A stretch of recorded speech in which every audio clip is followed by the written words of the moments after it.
So, you guys have gained a new compatriot. Keith heard about your guys' activities around town and showed up one day at the tavern to chat with you and ask if he could join the group. So, I will let Keith introduce himself.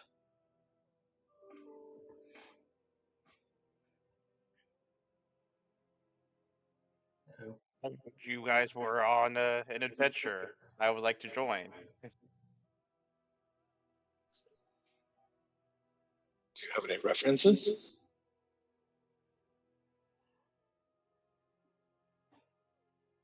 Just many poor souls that I've slaughtered on the battlefield. Well, actually, we might be looking for a murderer. Our group's murderer has been absent for a few weeks.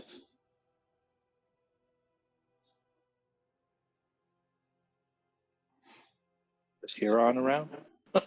Have not seen him, and I sent him a message, trying to get an idea if he's going to continue or not, but I don't know. I mean, after what, 3-4 weeks he's missed, or games he's missed at this point? We have to assume not, right? Yeah, but like I said, I sent him a direct message, but I'm assuming at this point that he will not be back unless I hear otherwise this week. So, I would like to give him the benefit of the fact that life sometimes does happen, and it does not always happen in a manner that you are prepared for or can control.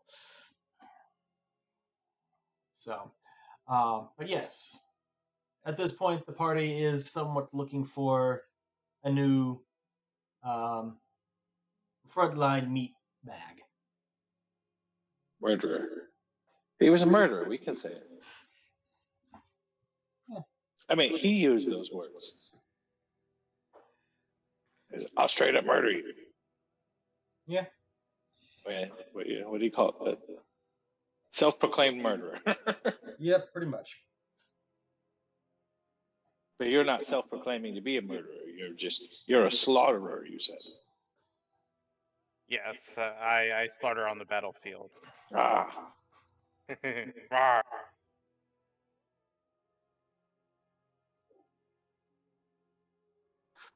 Well, Torin's our leader. I look to Torin.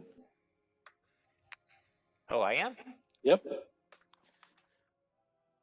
I thought Blara was our leader. Oh, that's right.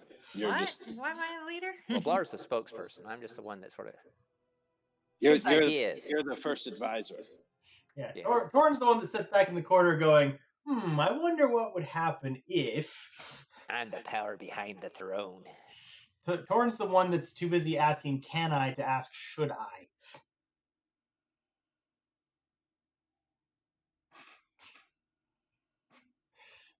Well met, Keith. So go ahead and describe Yes. Keith. Thank you. I will not let you get lead.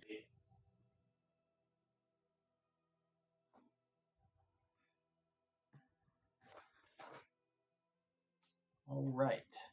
Huzzah.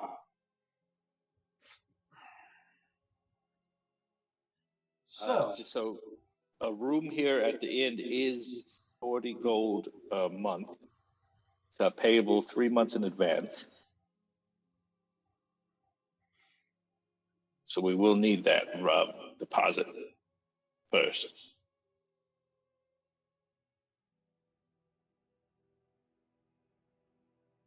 Sorry, can you repeat that? I like this guy already.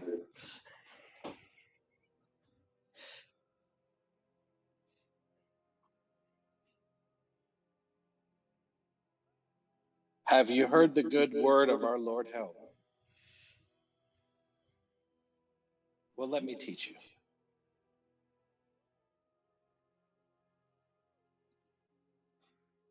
All right. So, Keith, you start getting settled in. Keith is a half orc, by the way, if anybody is curious. Yeah, I was kind of curious. But A wizard, I'm assuming. Fighter. Oh, figured thought you were wearing like a little silky robe or something. No, is that just how I pictured it in my mind? apparently, considering he's dressed in chainmail. Ah, he must have the robe on underneath. Smart, prevents chafing.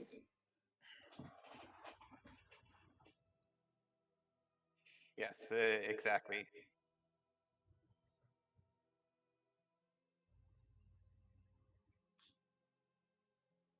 Well, we're in owners now. The adventure's over. Actually, we had found our quarry and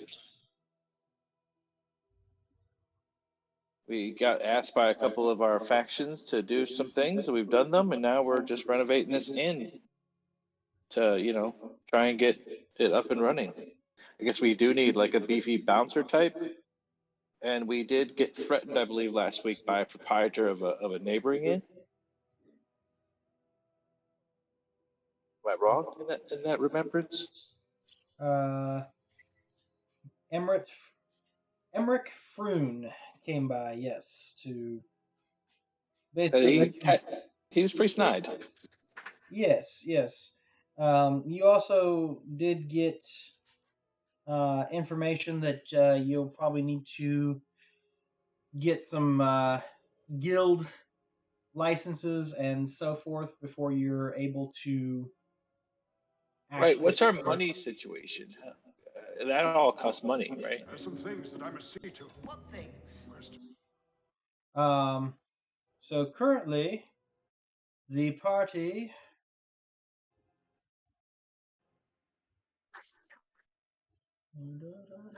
I only have 10 gold pieces to my name, but most of my money goes to church. Currently, the party has about 50-ish gold in their funds, but you also have a pile of silver trade bars worth about 50 gold. Well, perhaps we should take a day and try and go down to some sort of market or bazaar, or maybe hit up a blacksmith or someone and try and sell off some of this extra wares we have. Do we have any like art pieces or anything else we can maybe pawn off? You do have 4 paintings and a random spell book. That I mean, I have to imagine Torin is a heck of a haggler. Am I wrong? Nah, you're probably wrong. Really? You don't have like charisma abilities and shit? No, that would be Blar. Okay, well then Blar. We need someone who is good at talking to people, who can sell our stuff, because we got guild permits to buy and lumber and tools, and I imagine we're gonna have to buy wines and ales and stuff, right? Gotta get this place up and running. So the cost to renovate the tavern that you're given by the Guild of Plumbers, Plasterers, and where is it? Cellulars. Yes, cellulars, plumbers, and plasterers, and so forth of the Carpenters, Roofers Guild. They let you know that it's going to cost about 1,000 gold to get the tavern renovated and up into working order, and then another 250 gold for setting up your licenses and contracts. Oh my goodness. Well, what does a kidney go for? Well, considering you're living in a place where the regeneration spell actually exists, I'm guessing probably not that much.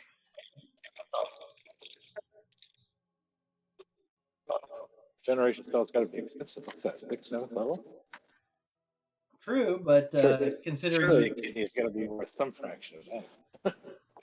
considering that you know the risk of surgery and infection and things like that are far higher than anything else at the moment. Okay, well, what happens if we sell here and stuff? He never came back. His room, been abandoned. No, I don't know. I don't know how do you guys propose we come up with this kind of money? Well, I think we start doing what repairs we can on our own to begin with, since, I mean, everyone has to repair their own house. We do live here, so it is our own house. Spoken like a true leader. He can make things, tools, right? Yep.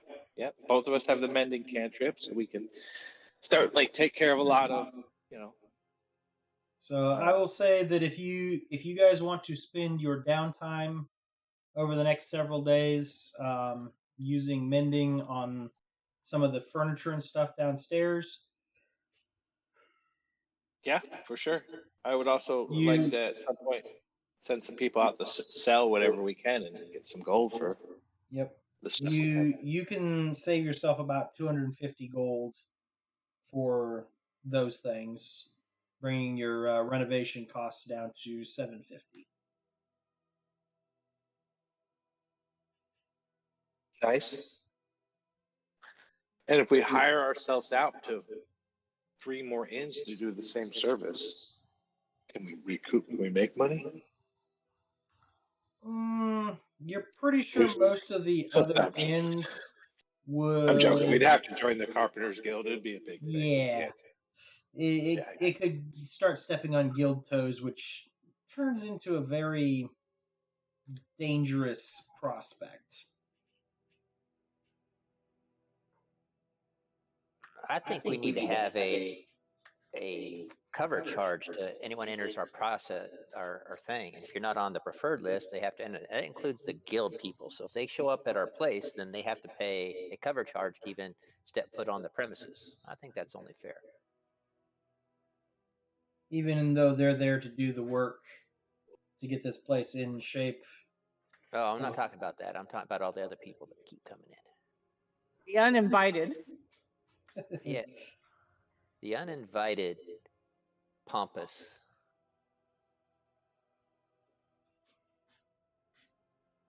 Pay a consulting fee just to talk to us. And since the one guy said everything else, all these guilds and everything else, I'm actually going to send them a bill of invoice for any time that I do something that helps save the city or something.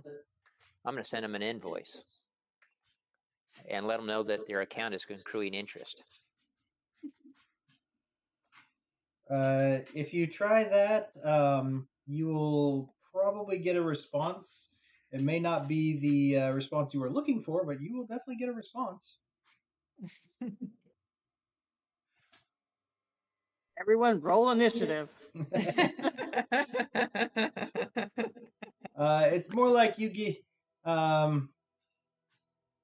Lacornia Saromaro, a shield dwarf, shows up at your door and asks why you are infringing on the business of the Order of Mages and Protectors.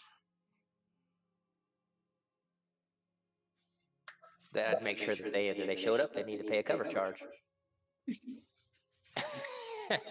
They're just standing outside, and you aren't open for business, so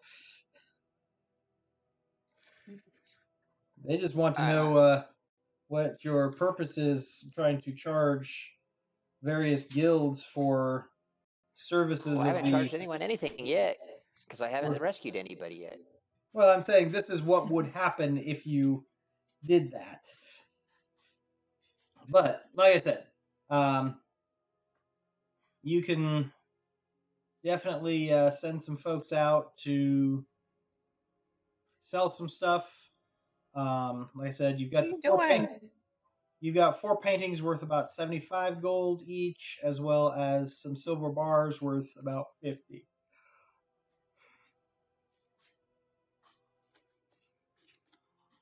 So, did you want to have somebody sell all of those? Sure. I mean, I know my way around the city, so I'd accompany Blair if she wants to go and All right. talk to these people, get us the best deal we can. And then I'll go use my other skills, my urban infrastructure skill, and go get the information about structures of our building, what's behind it, any blueprints,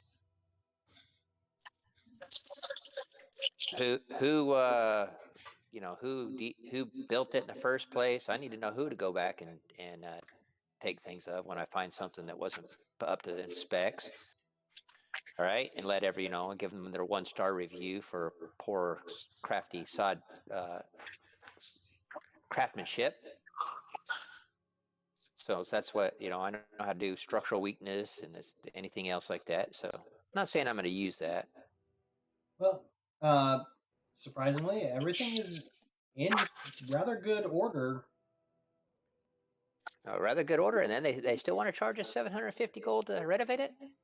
Well, this includes furnishing all the upstairs rooms for you guys. You need plates, you need cups, you need things like that. All right, You're then gonna I guess need. that doesn't sound too bad. All right, so that's there, but Yeah, I guess I you're needed an itemized list. It sounded like a shakedown to begin with to me.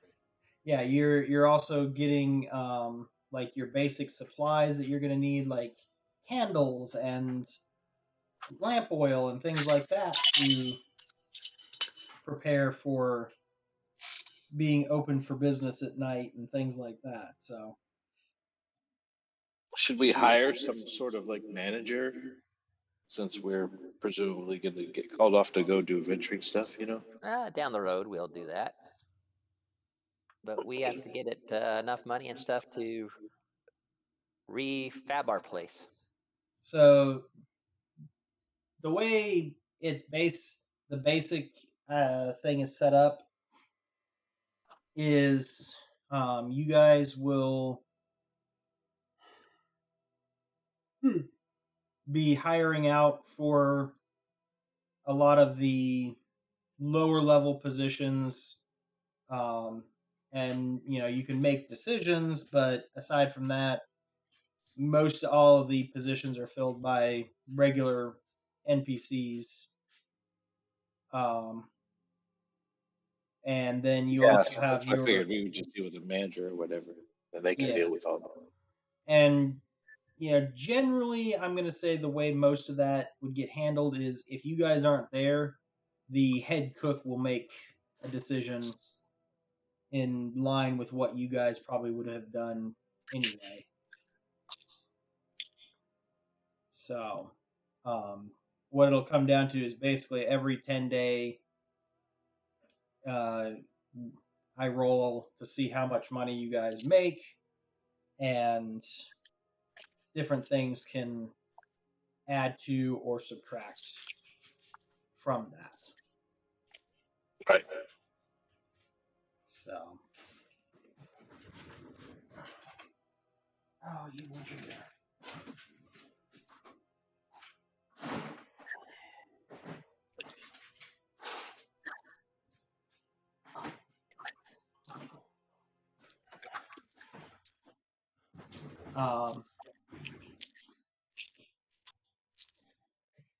So,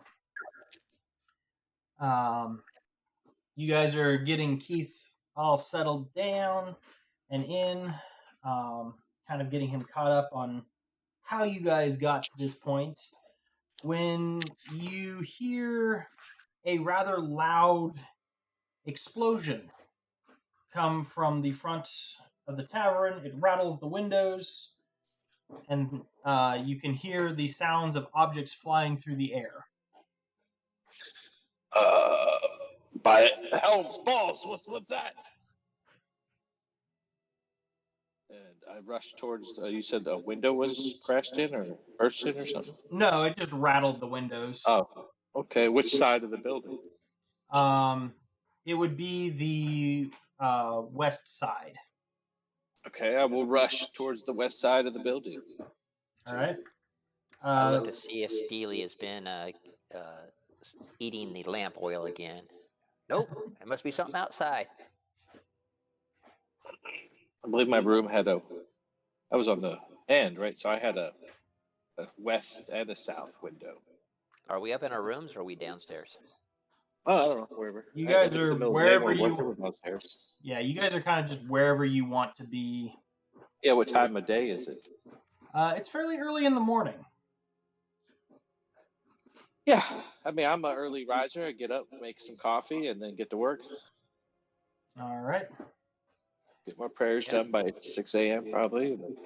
I'd be down getting some breakfast or making some breakfast then if I haven't already started my. Yep. So secret. this explosion rips through the area. You can hear the sounds of screams and objects flying through the air. Well, I want to, like I said, rush to the west side of the building, go out through a window or out a door if I can, and just to see, what's going on. Light to the roof. I So ring the bell. As you guys run outside, a scene of chaos greets you. 11 bodies lay scattered across the ground. Oh my! Most of them crap. badly burned. One is a older female human. There are 2 male humans with cloaks and leather armor and sheathed longswords. Nearby them is a male gnome with a burned cloak, clutching a dagger. Further down is 2 female humans and a male half-elf dressed in servant's attire. And finally, there are 4 halflings near the corner of the alley who have been caught in this blast as well. Okay, I will rush to the first fallen person, the closest, to see if I can help with healing spells or medical aid, medicine, whatever. Give me At a the same medicine check. time, I'm calling out, call for the guards! There's been an explosion. There's people hurt. All right, give me a medicine check. All right, and I'll start triaging people for those that look like they're seriously can possibly be saved, but if we don't do anything, they'll possibly die. Okay. Medicine. You can do a medicine check as well, Torin. Emon, you get to the closest person, which is the male gnome. He is most definitely dead. And Torin, as you begin triaging, you realize that all of the bodies were caught within a 20-foot radius and thrown around. All have expired from their wounds. Can I tell what kind of wounds? You said there's burns? They are all badly burned, yes. Burns in a 20-foot radius sounds like a fireball to me. Yep, that's what Torin's able. That's what my Archon. Yep, Arcana check is for. you look at it and very quickly you're like, yeah, somebody chucked a fireball in the middle of these people. Be wary of wizard snipers. I'll start looking around, Yep, go ahead and give me perception checks.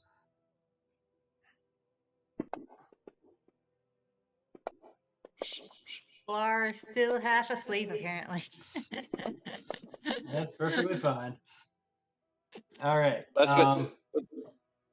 what good leader is. Good leaders delegate. She delegates perception checks to other people.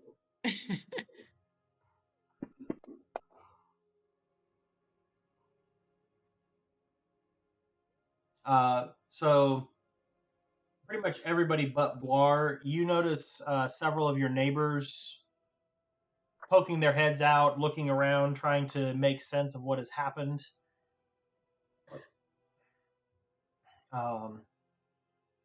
We should interview these people for when the guards get here, get the information while their memories are fresh, see what they've seen. Amon, in particular, as you're checking over the closest bodies as well as part of making your medicine check, you realize that the gnome has dried excrement on his boots and cloak, suggesting he has recently been in the sewers. He also has a pouch with 500 gold worth of gemstones in it. And you realize that one of the male humans has tattooed on his right forearm a black winged snake. Well, I will point out this boot to Fang because she's our tracker, right? Look at this. Do you think that he's been in the sewers here? And look, and what do you make of this empty bag I found?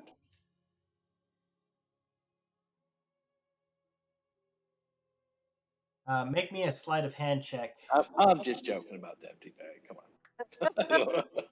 Well, still make me a sleight of I hand. figure that it's sort of like the government, right? The church is like the government, takes its tithe before Right. you get your money. So it just magically departs out of any pouch you find. I'm like, wow, 4 gems. What are we going to do with these 3 gems I found? 2 gems. Can you believe it? Anyway, sorry. All right, so I guess investigate since I didn't see anybody out of the ordinary. So the people around the area, you see Fala Lefalar, the owner of Corellion's Crown, which is the apothecary and greenhouse to the south of you guys. She looks quite shocked. You can see she has small cuts on her face and one of her arms. Oh, my. Has what? Small cuts. And you notice that her upper story greenhouse windows have been completely shattered in whatever caused this. There is a rather well-dressed man coming out of the tiger's eye, and a 12-year-old halfling crouched behind a rain barrel. All right, I'll go talk to the halfling child to see what he saw. All right. So he is crouched down, blubbering uncontrollably. They're dead. They're dead.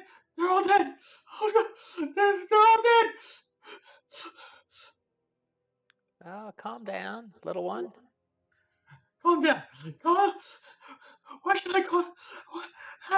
What am I gonna do? They're all dead. Who's all dead? Other than the people that My were out family. there. And he points to the 4 halflings that lay on the ground nearby. I'll step in front of between him and the 4 dead halflings and say, "Well, we'll make sure that you're taken care of. We'll make sure that we find you a good home if that is everybody you know." Did you He just see seems who attacked? he just seems rather hysterical. So go ahead and give me a persuasion check to try and calm him down. I figured that since I'm small, I'd be able to. Yeah, it I'll helps, try. but all right. You are able to get him calmed down. You realize he is clutching something in his hand very tightly. He says, me and my friends, my family, we came down here to perform and try and make some extra money, but when that explosion went off, I had just stepped away for just a minute, and now they're dead. And right afterwards, I heard something go plop in the rain barrel, and I fished this out, and he um tighten his grip, holds out a necklace with 2 red beads on it. Can I see what you found? It might be a clue. Maybe we can solve who did it and get justice for you and your family. And he kind of holds it out to you slightly and waits for you to put your hands out. Right. Well, I'll open my hands out, nice and easy, with a slight smile, friendly smile. He drops the necklace in your hands. You can see that there are places where additional beads would have been attached, but there's only 2 remaining. Ah. So you said a necklace? Yes.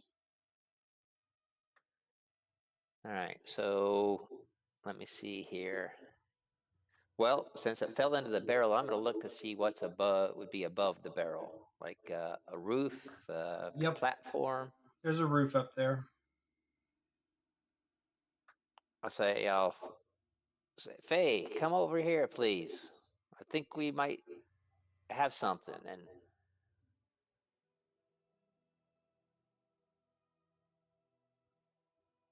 I'll try to figure out what the necklace is. As you look closer, it is quite obvious. It is a necklace of fireballs. Well, that's what I thought, but that's metagaming. So, but I rolled pretty good anyway. All right. I mean, there's certain things that I just kind of consider you're going to know what these things are. Especially if when you get to the point where you can actually manufacture some of these things. Yes. All right. Well, I will. Well, this is something that a small child should not have in their person. So it is definitely a clue. So we're going to try to solve this. Okay. Let me bring you over here. I'm going to introduce you to somebody, and we're going to get you a bowl of soup or whatever the cook has got done there, and I'll introduce them to our friendly ghost, whatever, and says, and my friend here, Steely Dan, will hang out with you. No, Dan just kind of lightly headbutts the kid. you saw my picture. Yes.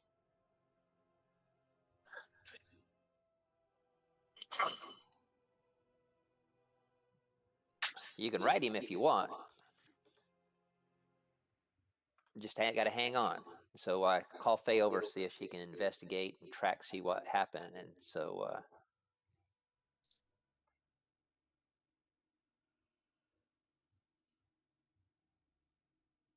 I explain. I think someone was up on the roof up here, and they threw a fireball from a bead of.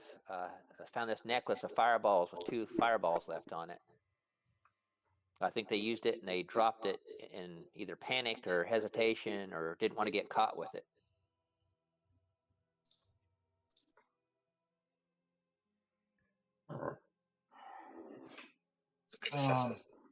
So you guys start looking at that, and the nobleman calls out to you. I saw it. I saw something on that rooftop. It was not a man, I tell you. More like a puppet shaped like a man. A puppet without strings.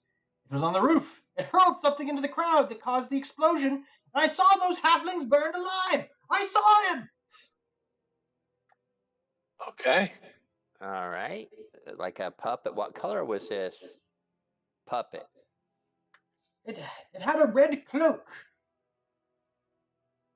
A puppet with a red cloak.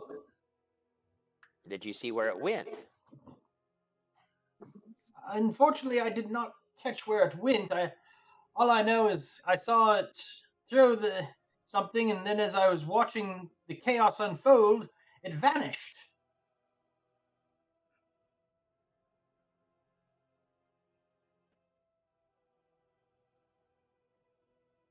Well, guess Faye, can you get up top and see if you can find anything, Yeah. or somebody else can, or Blar, you could fly up there. Maybe a good bird's eye perch. All right, so Faye, you scramble up the side of this building to the top.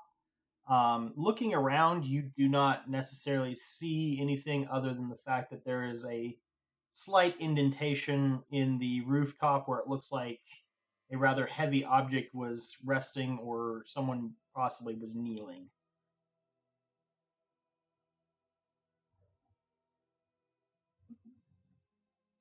Blar, if you fly up, you might be able to see a puppet running around down the streets or something. Look for a red cloak. Okay. Loof, loof, loof, loof, loof, loof. All right, I think I have her muted. She's downstairs now. Let me unmute her. Yep, she was flooping her Yeah, way she was floofing. up into the air. So Blar, you fly up into the air. You're not able to see much more than what Fey Winter was able to see, as it's been a couple of minutes at least since this explosion while you were sorting everything out and checking on people. Blar, you do notice that there is a contingent of city guardsmen headed for the area, as well as a large winged creature, her head of a eagle, body of a lion, wings. The Griffin Riders are on. A Griffin Rider is on his way. Oh, maybe I'll be able to. Maybe they'll see something. Yeah, I better run out of the way before I don't get crushed into. For some reason, I can't hear her at all, and I don't see any setting that's got her muted or anything. Nope, we can all hear her just fine. I'll go see where it is. Don't know what you did. It sounds like you got something on your end there, Todd. Maybe have her just turned down. Yeah. Maybe.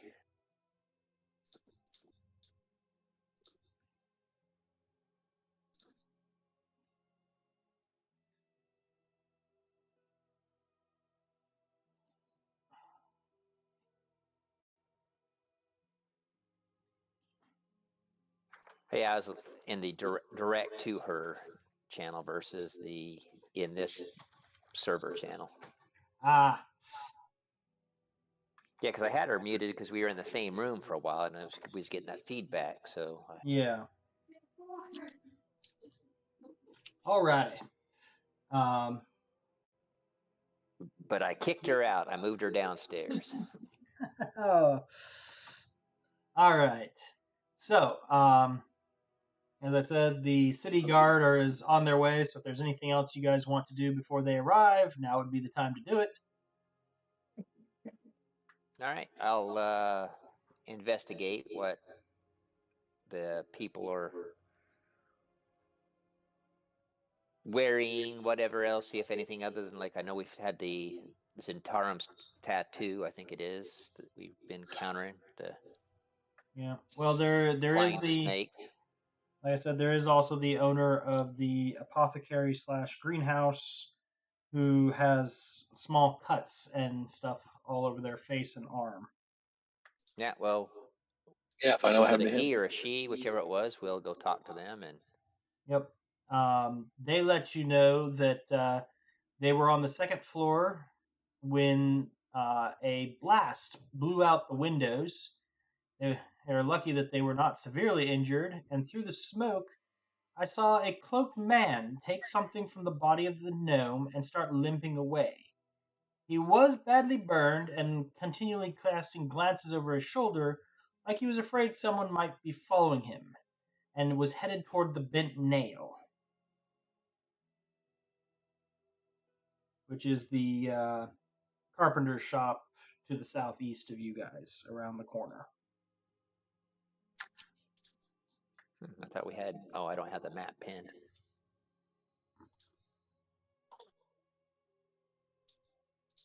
Thought I did.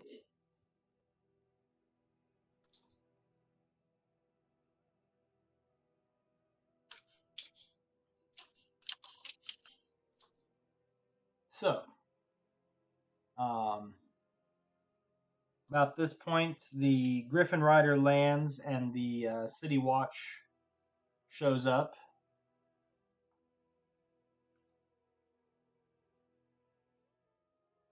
All right.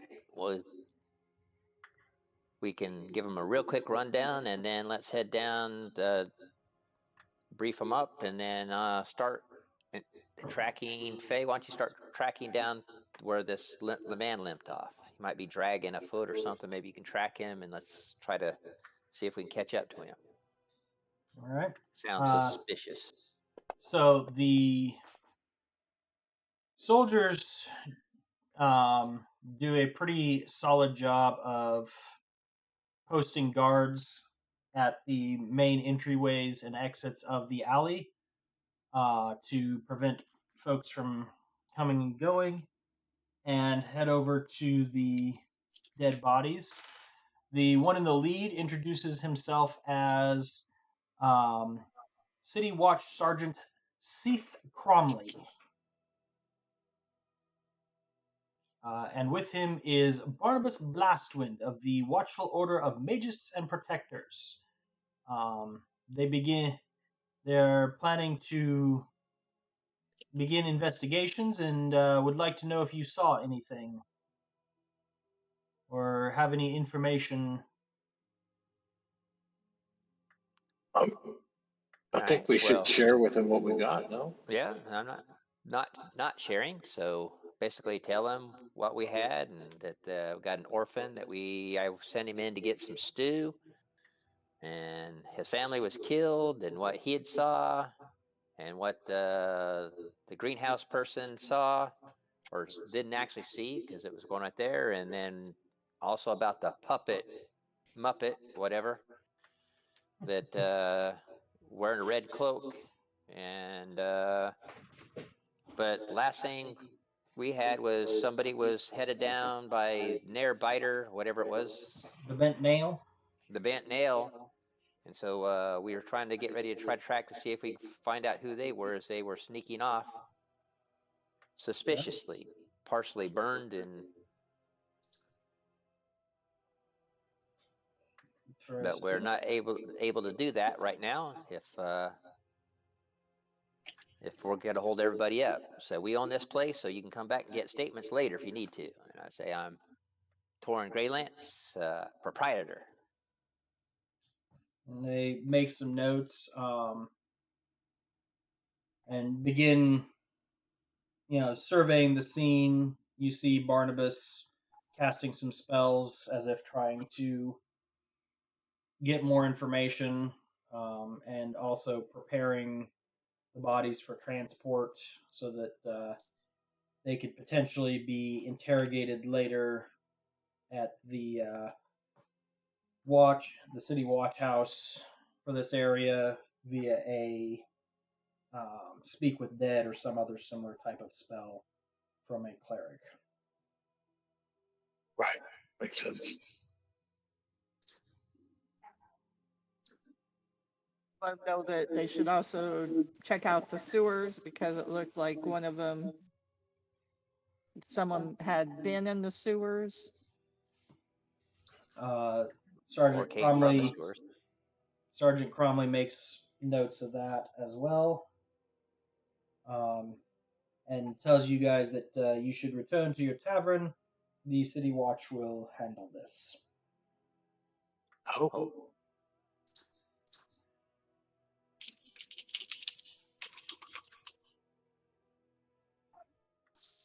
I hope they handle it better than they did protecting it.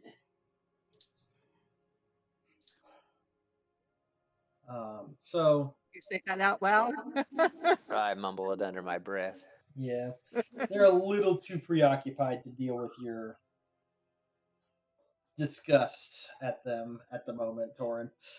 It's not really discuss. It's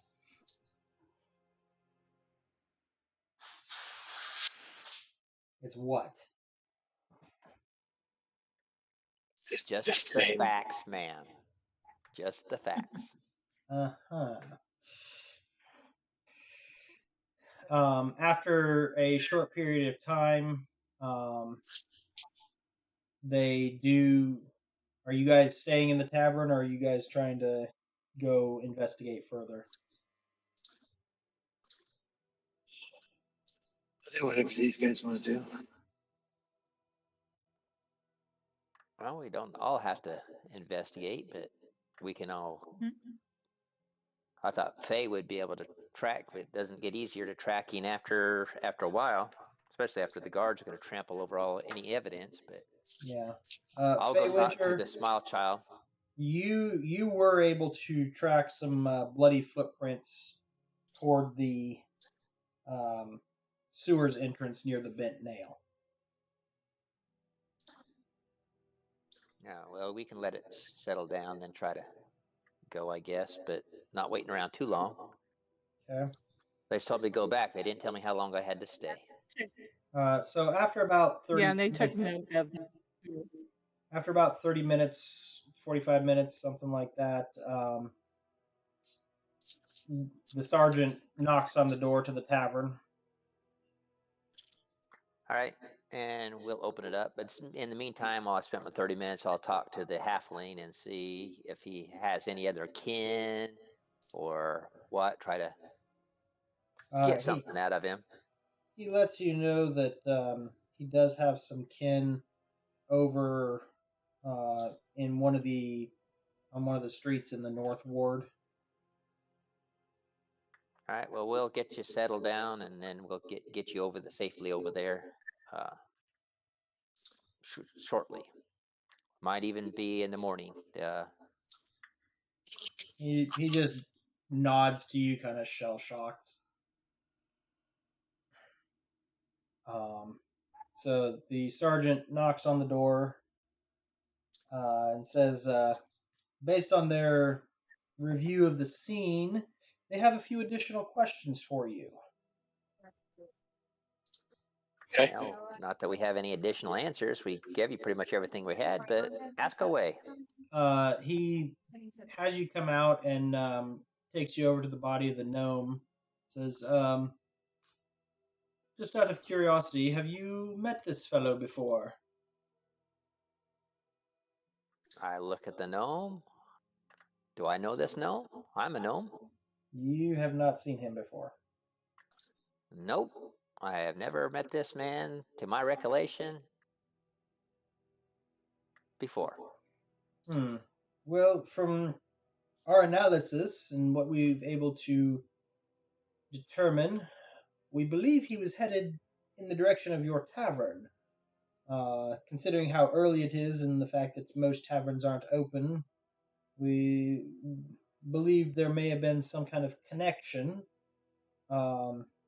What about the two human men here? And he points out the two guys, one of them with the Zentarum tattoo. No, I don't believe I've met either of those. But I did see the tattoo, and I know they've been doing a lot of fighting. We stopped a group of them fighting some Xanathar people not too long ago, helping out. I think it was the Grey Watch or something like that. But it was the Order of the Gauntlet. Yeah, so they were helping out the Order of the Gauntlet with a minor task they asked us to do with the. These great people were fighting with the things, and we broke them up. So I don't know what they're doing here, but. And then. Any reason to believe that perhaps you may have been a target and the explosion went off prematurely? That's a possibility. I don't think we've been around too much to make too many enemies, but we have had some dealings with the bad people around here.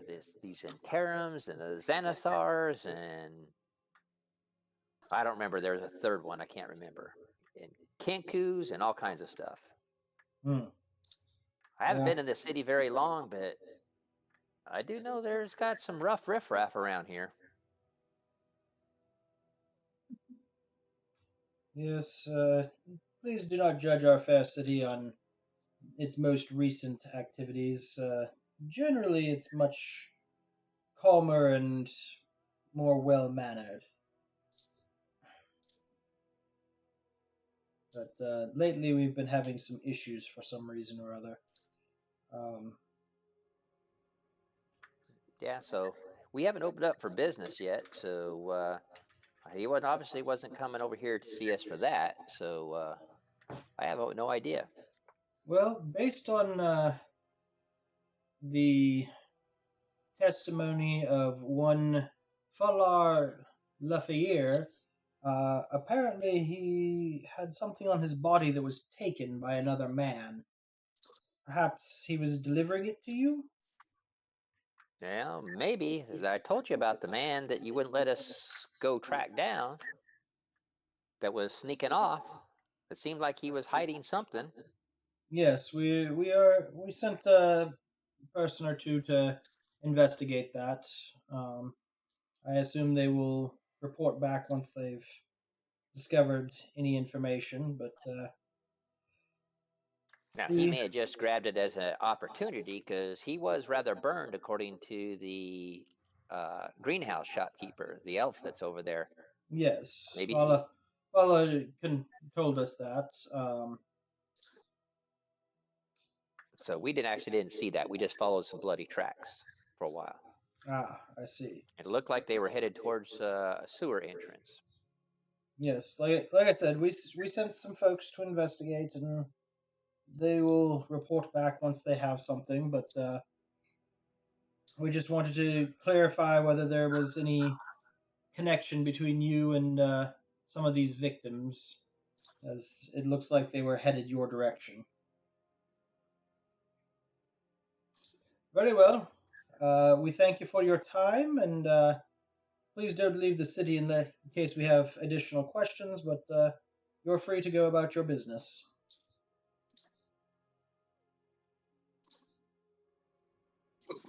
Okay. Why would we leave the city? We have a home. I think it's time for a vacation, if you ask me. People Tell me blowing not to stuff. do something. People blowing stuff up right outside my front door. Might think it's time for a vacation as well. No, I'm talking because the guard told me not to leave the city. I think it might be time to go visit a villa or something, go fishing. I don't know. Torn is the definition of authoritative disorder that can't stand somebody telling him do this or don't do that. Freedom! Maybe I should have Steely Dan name my Iron Defender Harley. Vroom, vroom. Harley Davidson. Well, it's definitely not a Harley Quinn. Yeah. Well, she didn't put up with all that authoritative bullshit either, so it might be. Could be.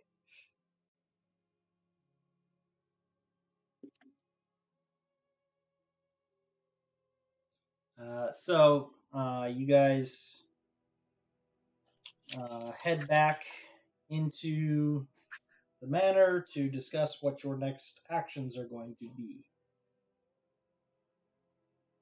Okay. What are our next actions, guys?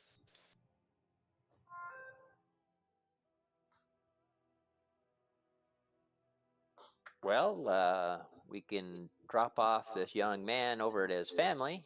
I can give him a ride over there. Take Steely and head on over and drop him off, then come back. That's one thing we need to do, or we can do that later if we do that. And then, or we can go investigate the sewer since it's fresh and everything else, because I don't know how thorough the guards are going to be. Right. Besides, Okay. I know if I was just on the pay watch and everything else. I wouldn't want to be down in the sewers very long. Why I'd say it's not my job from what I see, you know.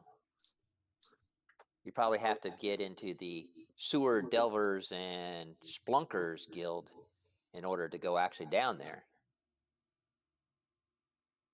And then you probably have to wait for a writ from the Trackers Guild. Who knows? Who knows indeed? Who knows indeed?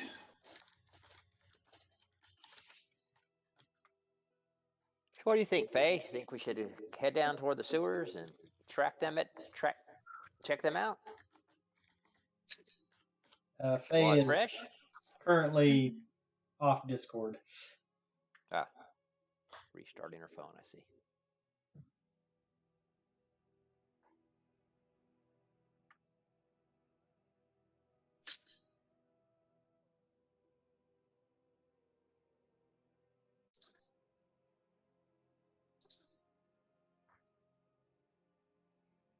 So yeah, your options are basically: do you go tracking? Do you go like trying to figure out what this puppet thing was, or do you just call it as the City Watch has this, and we're just going to do our own thing?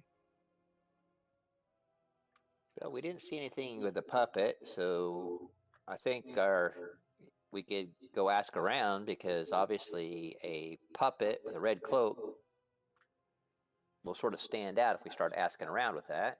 Or we can Yeah. split the party. No, don't split the party. Amon, you're native to Waterdeep, correct?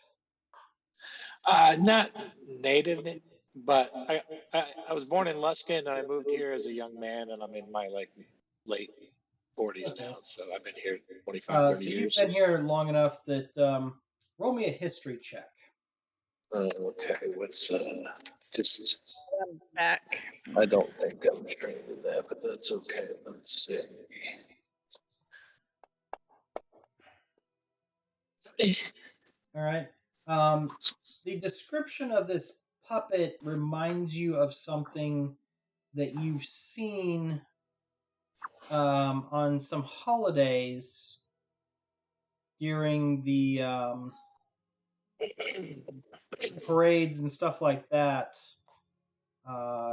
There is a place here in Waterdeep known as the House of Inspired Hands in the Sea Ward. It is a temple of Gond. I was gonna say it's a Gondorian thing, right? Yeah. Yeah, they do some of that kind of stuff from time to time. So I see. So like yeah, I know what you're talking about. They got like yeah, they Leonardo da Vinci type stuff. yeah, some automatons and stuff like that Sure. occasionally they use in parades. Maybe describe this puppet to them, and they would know where where it would come from or something. Possibly, yep.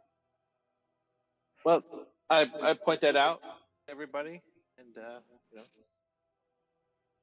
I know it's not much, but at least it's somewhere we could go and ask.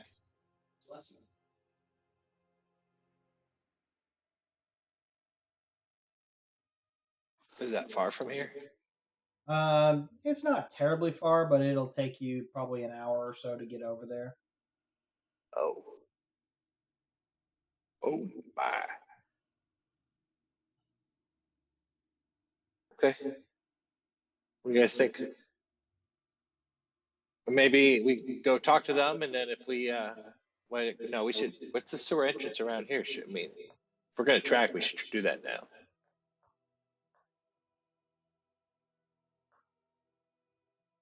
Yeah. We can go talk to the Gondorians later, right? Oh yeah, they're not going anywhere. Seriously. Yeah, unless somebody starts waving around rings and eagles show up and things like that, then all bets are off. Right. So let's Yeah, especially if large glowing eyes appear in the middle of a tower. So let's head to the sewers then. I'll put some booties on my feet. All right, so you get yourself all done up to head down into the sewers. Um, it does get a little bit harder to track down here as footprints get washed away, but go ahead and give me a survival check. Anybody who's going tracking.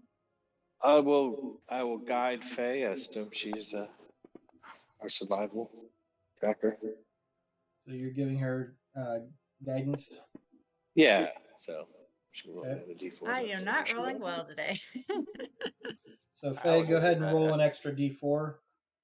If it wasn't meant to be, it wasn't meant to be. All right. 19. So you are able to track several handprints here and there headed through these sewers. And eventually you come out of the sewers into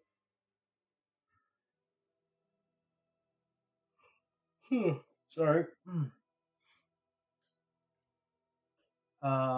A residential neighborhood in the North Ward. You can see pedestrians and coaches traveling around near the area, and it seems the tracks head towards a estate enclosed by a 12-foot high stone wall. What are they hiding?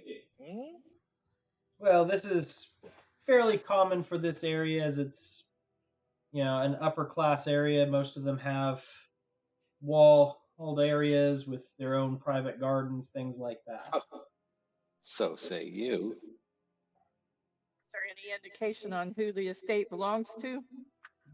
Banners. Give me a history emblem. check. Well, I will history check. Yeah, let's see. I'm not from here, so. From here, so That's not gonna. I don't get down to this neighborhood a whole lot. Yeah. But if there's any emblem and everything else, I can sketch yeah, a quick you're drawing able of it, to. and then I'll research it. Yeah, you're able to see the symbols of whoever's house this is. However, it does not seem that anybody recognizes the sigil directly.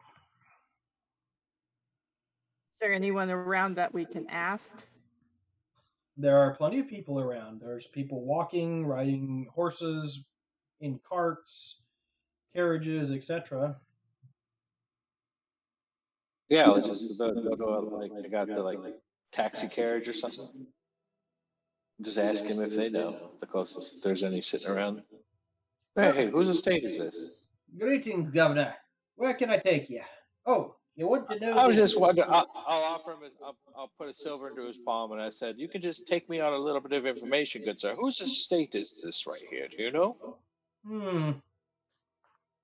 If I remember correctly, I believe I dropped Lady Growlhund off there a couple times in the last 10 days. Oh, very good. It was Lady Graham that invited me over to tea. I wanted to make sure it was the right estate. I didn't want to look like a fool knocking on the wrong door. Thank you, good man. Very good, sir. Very good, Governor. Have a good day. You too.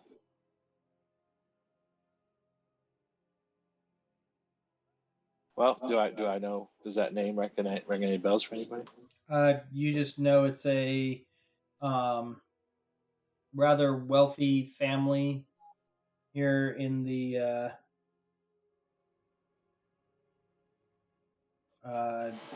city. Nothing particularly outstanding or anything like that. Okay. Is there a nearby tavern or something that we could go in and listen to see if the chatter, listen to hear chatter? Yeah, Not right in this area. This is definitely a residential area. Oh, I name my defender Gray. Steely Dan will work though.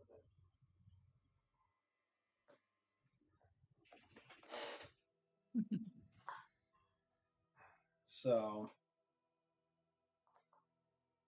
Oh, should we knock on the door? What do you guys think? Is there a stealthy approach? Did you want to scout it out? You can. I mean, Blair could fly up and look over the walls or something, maybe, right? Is that considered an invasion of privacy? I don't.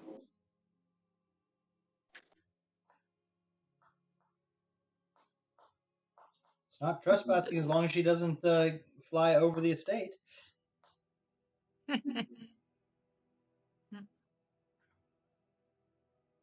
Well, fly up and at least see what you can see.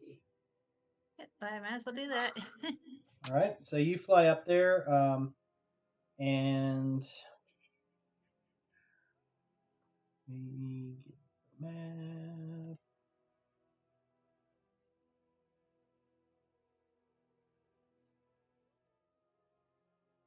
So it is a 2-story estate. The first story has a large garden enclosed by the wall, and then that wall comes across and connects to a balcony on the second floor of the estate. There is from what you can tell, a carriage house and the main house in the overview area of it. Go ahead.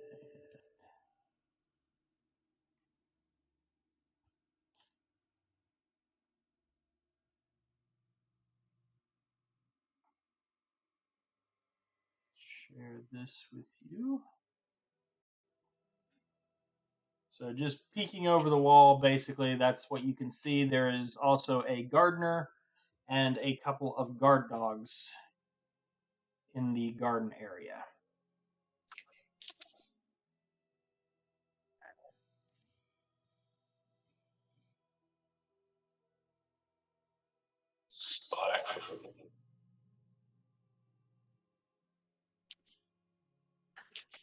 Yeah, the only person who can see anything is Blar at the moment. All right.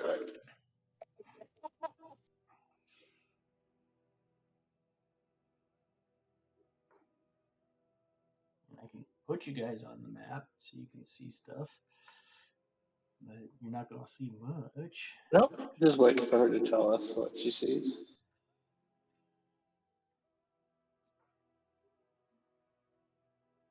So, Blar, you can, yeah, you're able to kind of scout the edges of the map, the estate, to get a general idea of what's here. But Well, I see your rocks. well, those are actually trees. Since you're flying, let me turn those off so you can see past them. It's in black and white, though. Yeah. Had a better map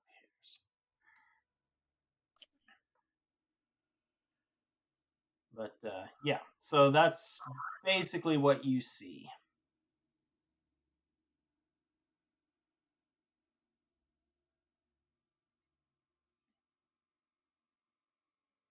Trees and an outline of a building. Yep. Okay. Is there any windows you can look in? Or? There are some up on the second floor. I mean, should we just report this to the city guard that someone may escape to here? Or if we're doing our own investigation, I don't know what kind of authority we have just to bust into someone's home or anything. We don't, I don't think. Especially not someone who's rich. Right.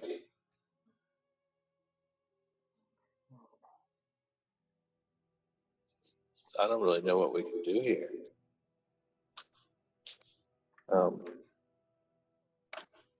Yeah, if we're gonna follow the rules, then there's not really much we can do other than we let the guard know and maybe suggest that they Right. deputize us to do the There we go. investigation. All right, well, we'll make note of it and then go talk to the Gond people, and maybe we'll have more information for the guards, I guess. Just help out however we can. Just be good citizens. Good business proprietors. Then we can go start working our way, see if anyone seen this Muppet puppet. Here's the better map of it.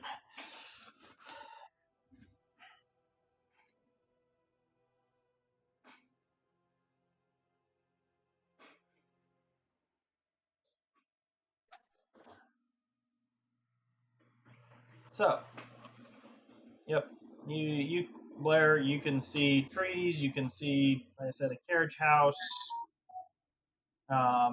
The upper floors seem to be fairly quiet. You don't really see much from the windows you can poke your nose through.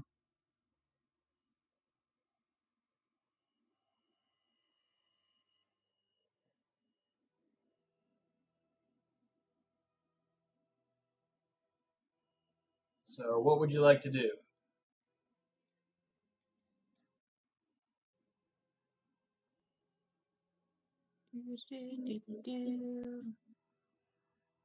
He said we saw the tracks headed up to the, Yep. or they just came out with the status.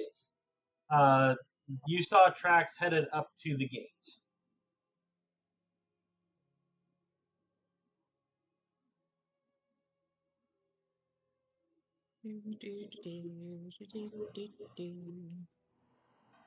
I think we should go tell the constable or whoever it is what we found.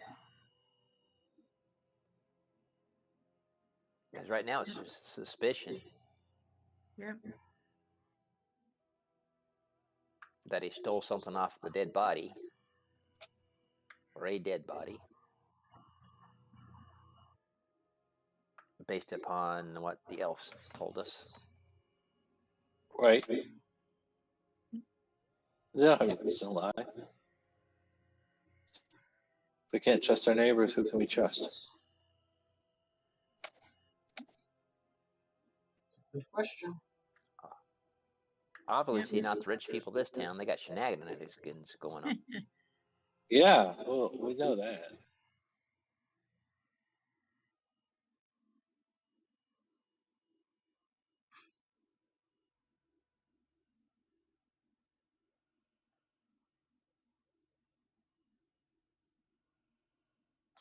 So, where are you? Now, is there a guild that does the house help? No, that one doesn't seem to be. That's one of the few things around here that's not really gilded.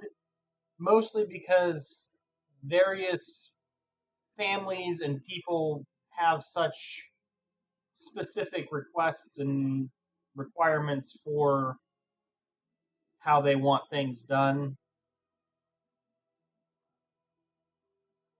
that's kind of left up to the individual folks to determine. Because we all know that the people who help out in the house, they see more than people realize. Yeah. The other thing is when you get to the upper class housing like this, it is not uncommon for the servants to live in the house. So it could just Do be a they get servant. do they get their supplies delivered, or is there someone that actually goes out and purchases? It seems to be a mix. They probably get the majority of their staples delivered directly, and then other things that are more specialty, they'll send somebody out to go pick up.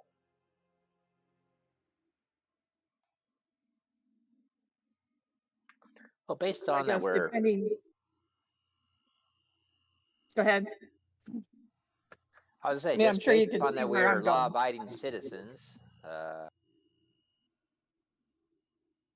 Torn, don't delude yourself. You're only What do you mean? law-abiding because you haven't gotten caught doing something else yet. What have I done that has not been law-abiding? It's not that you've done anything; it's you don't want to. Well, but we are law-abiding. We are abiding by the laws. We are good people now. The laws rub me the wrong way, and when I can twist and bend and manipulate them, I will. Hmm.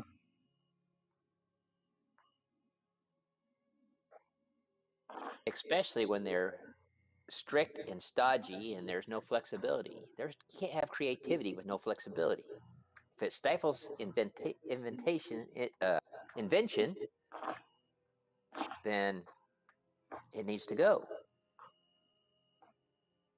Yeah. Okay. But that's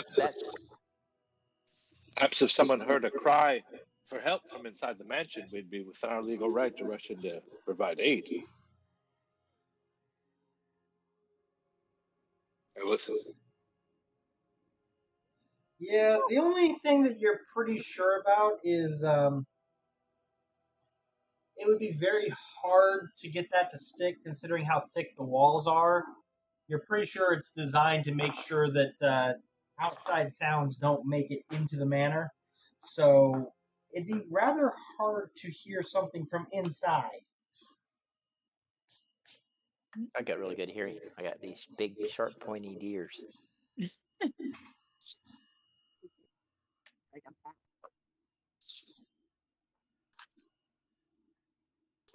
I suggest that we just Head on to the. whatever hand, and then go try to track down the puppet. Yeah, go ahead to, what was it, the House of Wonder, or what was it? Something. Okay, so you're gonna go talk to the folks at the Temple House of Inspired Hands for That's Temple of Dawn. All right. So you peel off, making note of the location and cross streets in case you decide to head back over here, and head over into the Sea Ward. As you reach the corner of Sea Watch and Sharp Street, you find yourself staring at a building that looks like a cross between a temple and workshop. A cogged tooth with 4 spokes is displayed prominently over the door, and you can see a silhouette of a humanoid shape perching on the rooftop.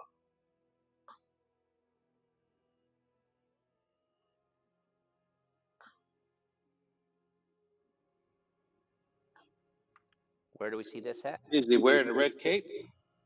It does not appear to be wearing a red cape, but as you approach, you see it raise its arm, and a tiny object leaps from its arm into the sky. Hit the deck. Take cover! Ambush! All right, so Emon dives to the ground. What's everyone else doing? He said he threw something at us. No, it didn't look like a throw. He raised his hand and something jumped off of it. Heading towards us or straight up in the sky? It kind of loops around in the air for a moment.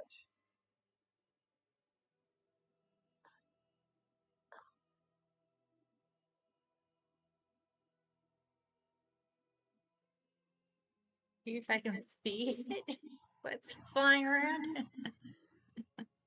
You're trying to what? See what's flying around? All right, give me a perception check, please, Lar. That map is blocking everything. But I want to go into stealth mode. Okay, give me a stealth check.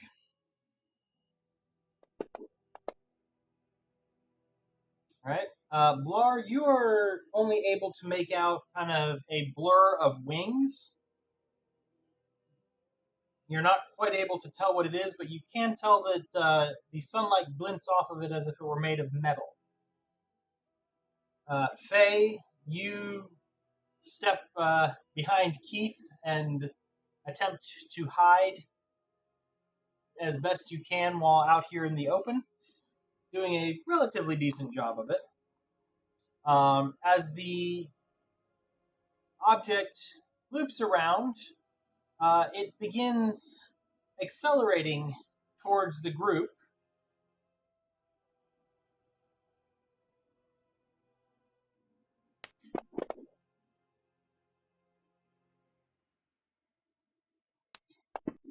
Can we tell what it is? It appears to be a small metal sparrow, and it dives straight for Steely Dan, who steps out of the way, and it crashes to the ground and shatters. Did it look like a Humilocus? Nope, this was entirely mechanical. I think my Humilicuses are mechanical, but maybe not. Homunculi are usually flesh. Oh, mine look like I think it's it'd be a metallic owl, like Perseus. Mine looks like a winged cat, by the way. Tresium. It doesn't look as elaborate as yours. It looks more like just a simple wind-up automaton. Well, Maybe there's parts you can scavenge. Well, go pick it up or see if I can put it back together and possibly mend it. There are gears and parts scattered everywhere. This looks like it would take you more than just a quick mending spell to repair. But you could definitely try and do that off on some side time. Yeah. As you took your eyes off the figure to watch this object, you look back up and you realize that the figure on the rooftop, it has vanished. Blar, see if you can go track him down. And we can follow you because we can see you. See if I can see him, I guess. All right, so Blar's flying up there to check it out. Get a fairy's eye view. All right. You fly up into the air. Give me a perception check. As you look around, you see that there is nothing on the roof, and it does not appear there is anything trying to run away from the building either. Weird. Do they teleport, maybe? Or let's go check the building out. Or maybe he went in the building.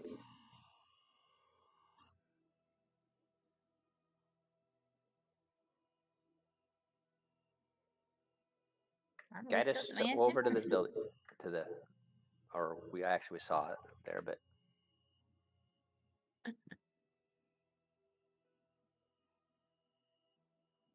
What was it? It was humanoid shaped? Yep. It was the humanoid shape. I thought about the sparrow, but.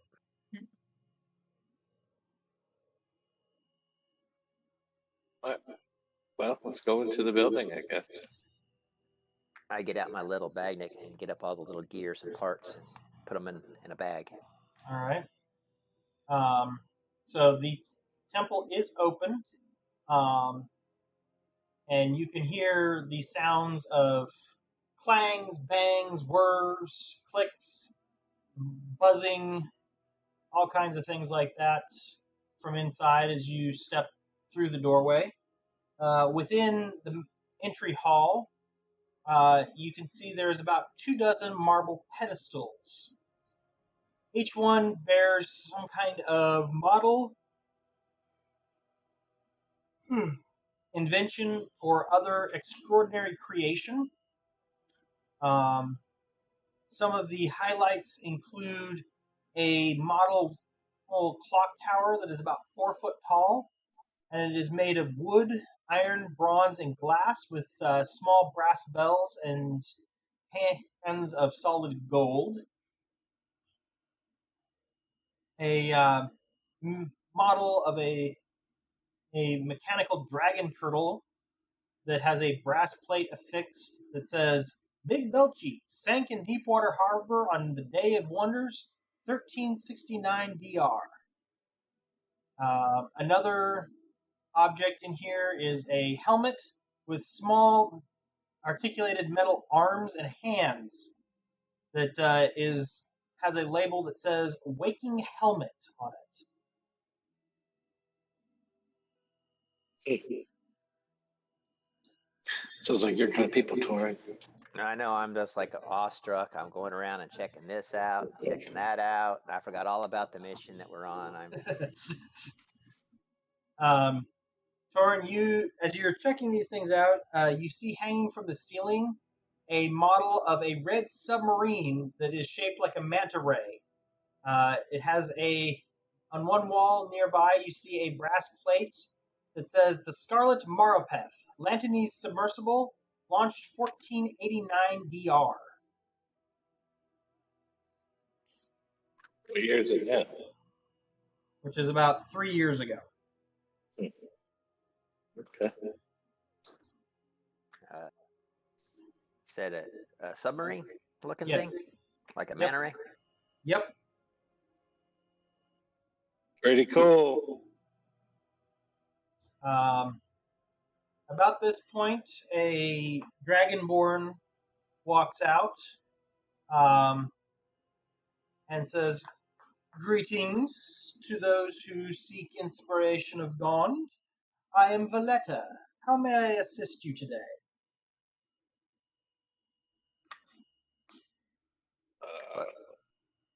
Well, I don't know. Someone in her attic assaulted us. She stops and looks at you. Assaulted you? And I open up the bag and says, well, a bird flew at us.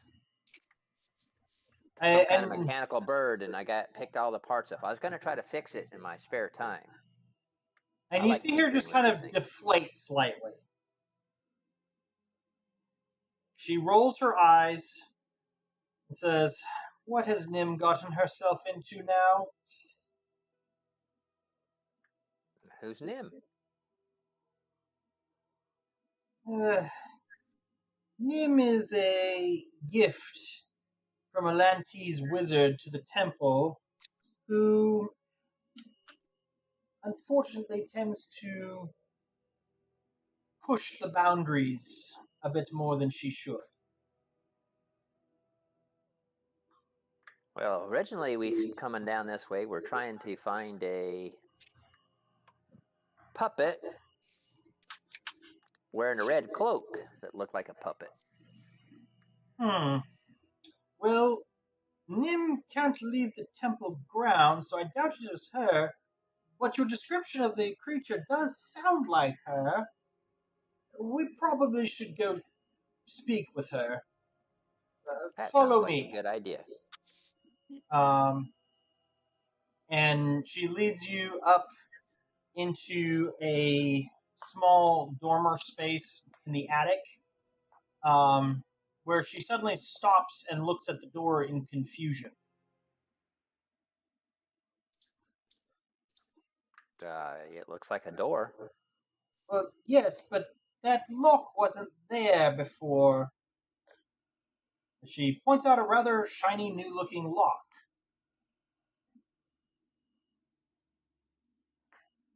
Oh, do you have a key for it? Or since it's new, you might not have a key for it. No, you don't understand. I handle the maintenance around here, or at least the request for it. I never approved that being put up, so of course there's no key for it. She walks over and knocks on the door. Nim, it's Valletta. There's some folks here to see you. Nim, could you open the door, please? Nim? If you want in there, I might be able to get you in there. And she steps I'm pretty back. good at locks and assembling locks and disassembling locks. And She steps back and gives you a gesture saying, kind of, go right ahead. all right, I will try to open the lock. I pull out my little I'll gadget get contraption. guidance. All right. Give me a thieves' tools check. With sleight of hands, right?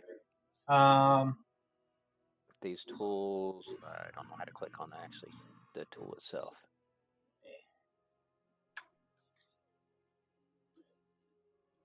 I am. and you're proficient in those. I am proficient in those, and I believe You should have a option for thieves' tools now on your skills list. and I believe I am actually Is that your expertise? expertise in these tools. All right. All right. There you go.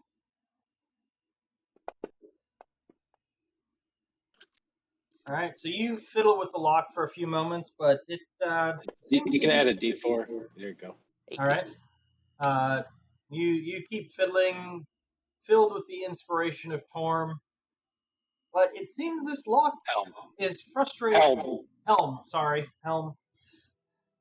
Seems this lock is frustrating your attempts. Well, that's a pretty good lock you have on there. Well, it's not my lock. I'm afraid Nim has gotten herself into some trouble or something, and she's never locked us out before. Nim, dear. Nim, it's Valletta. Can we please come in? If she made that lock, perhaps you could talk locks with her. Yeah, Nim, I like your lock. Show me how you did it. It's really tricky. Make me a persuasion check, please. At advantage.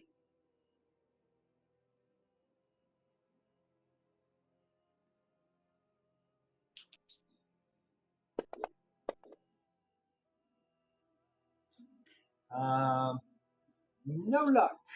Does not appear that Nim wants to talk.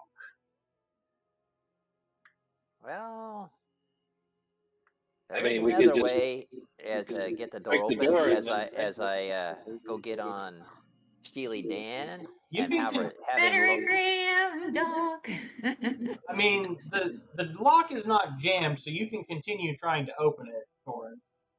Oh, okay. I'll try to open You also have guidance, so you could add that to that I'll persuasion check continue as adding well. guidance. All right, 20. No, 18 again. All right. That is sufficient. You pop the lock open.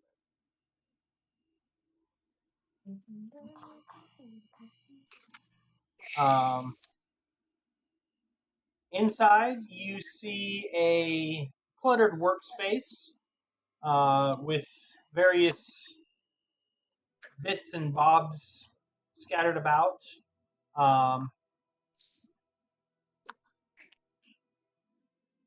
Valletta peeks in. Nim? Nim, are you in there? Where are you, Nim?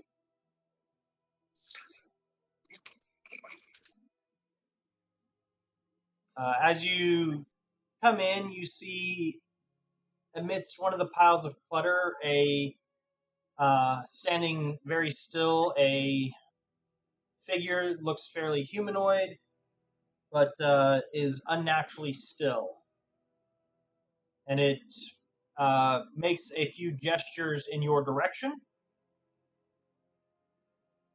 And Valletta says, there you are, dear. Oh, yes. Well, you know you're not supposed to have locks on the door, so yes, we had to come in because these folks had questions for you. This is... Oh, I'm sorry, I don't think I got your names. I'm Torin Greylance, artificer, engineer. I'm Daemon of the Temple of Helm.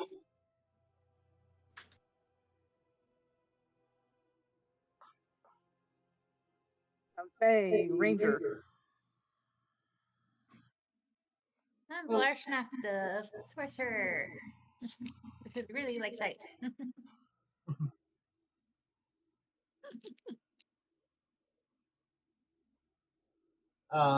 Yes, well, these folks said that they were attacked outside by something from the roof. What have you been up to up here, dear? And Nim again begins gesturing. Kind of, as you watch, you realize it's kind of a almost sign language, as Nim does not have a mouth.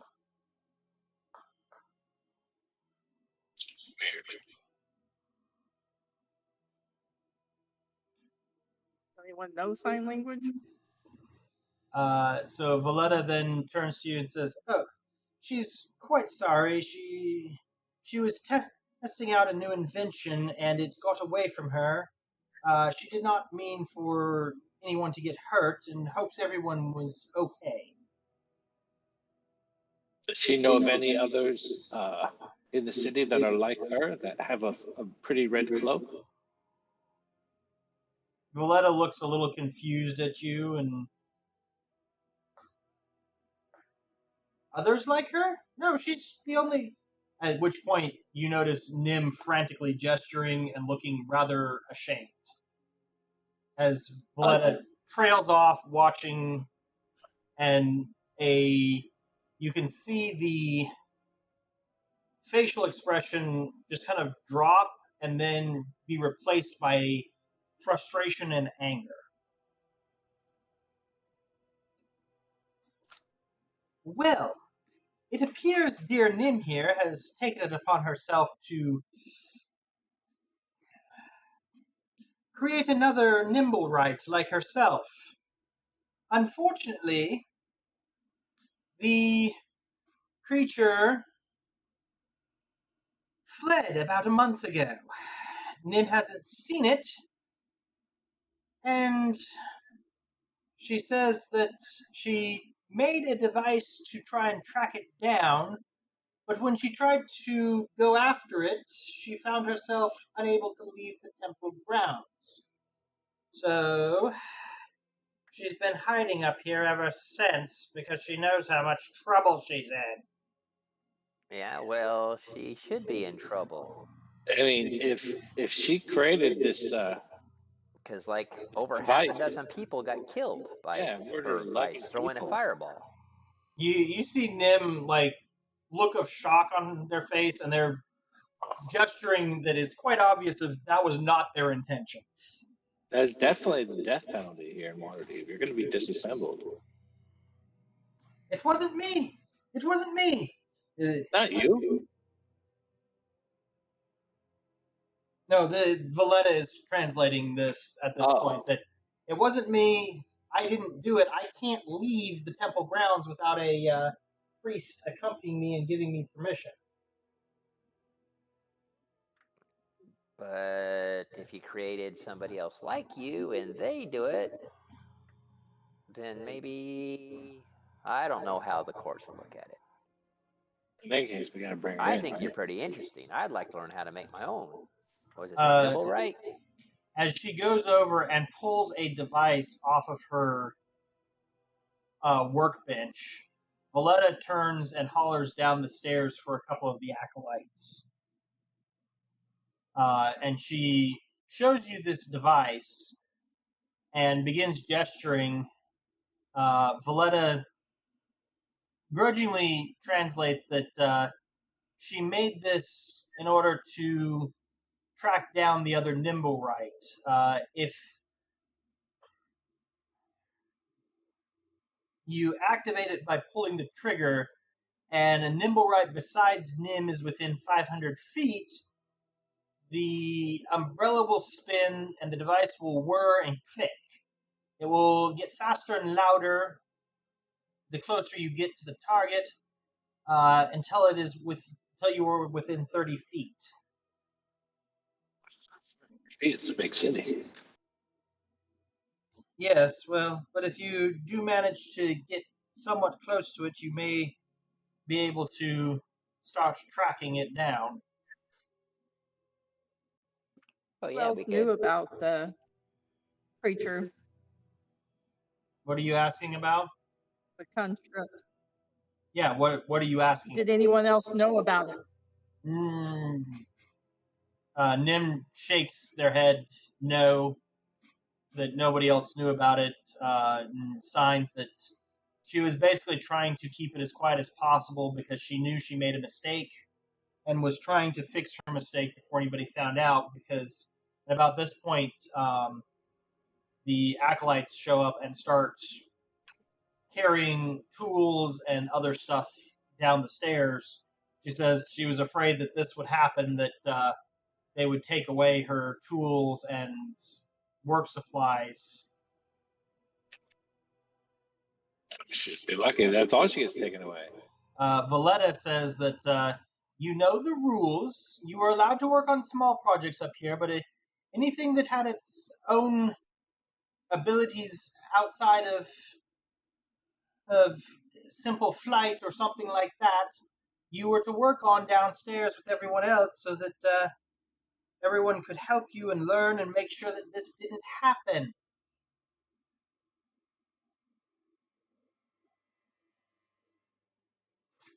We will definitely be keeping a much closer eye on her from now on. Well, maybe she needs a friend. Maybe I'll stop by every once in a while and we can discuss blueprints and gadgets and stuff. Nim kind That of would be perks fun. up just a little bit at that. And I'll Tentatively introduce nods this. their This head. is this is my friend. This is Steely Dan. And Nim is just completely gone, just looking and moving and working stuff like that to see what it can do and how and everything else. But I'll come back and visit. But we got to solve the problem first. So, thank you for the nimble right detector. And we have to come up with a system to do that before somebody else gets hurt.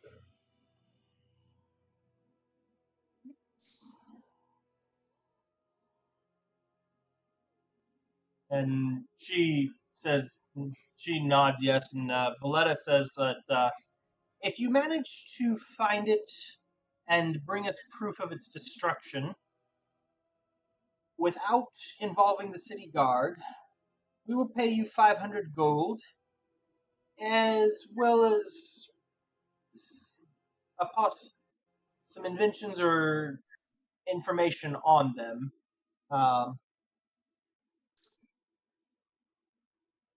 If you would not mind doing that. We could certainly use the gold.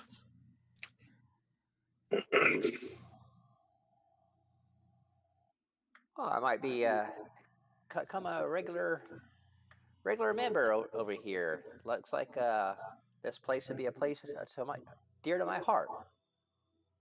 Well, Gond welcomes all who wish to inspire themselves and others. Please be welcome whenever you wish to come.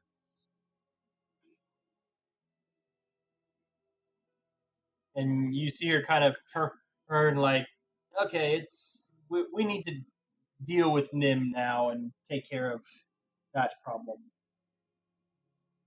Okay, we're gonna be off and figure out our plan. All right.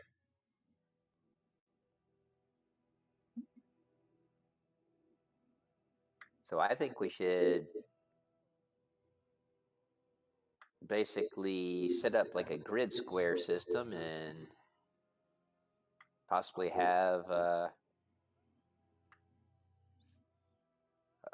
Blar fly over and take it 500 feet north to south, east to west, and just triangulate that way like we're doing a search grid.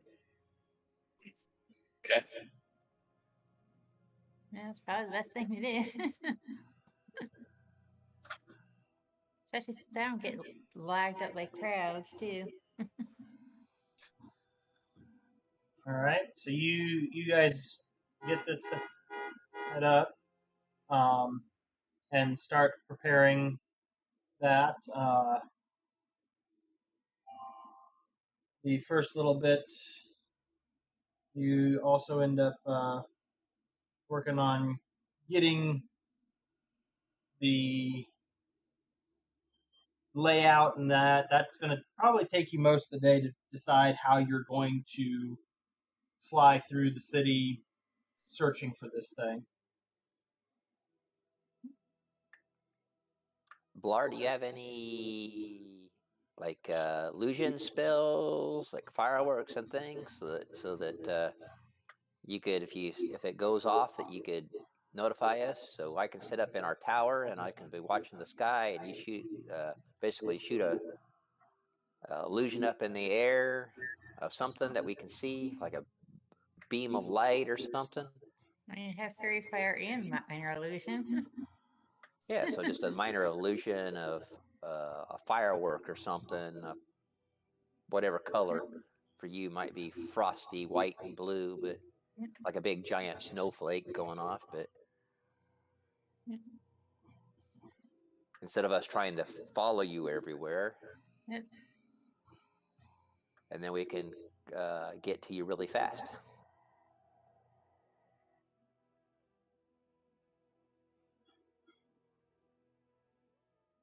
Or we could be, we don't have to be completely away like we're doing a grid. You're flying over the grid, we'll be in the area. We're not all the way across town, but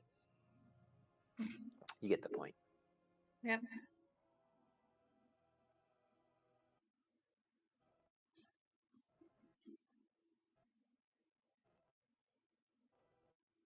All right. Well, they're figuring out all the grid and stuff. I guess I can give the halfling, 12-year-old halfling, a ride to his in-laws. Okay. Drop him off. Get his name and stuff, and I'll follow up with him and who he's family with. So I'll follow up with him, make sure he's being treated well and everything else. Right. We don't have to roleplay that. That's just something I'm gonna be doing. Okay. So everybody gets that kind of squared away and sorted out.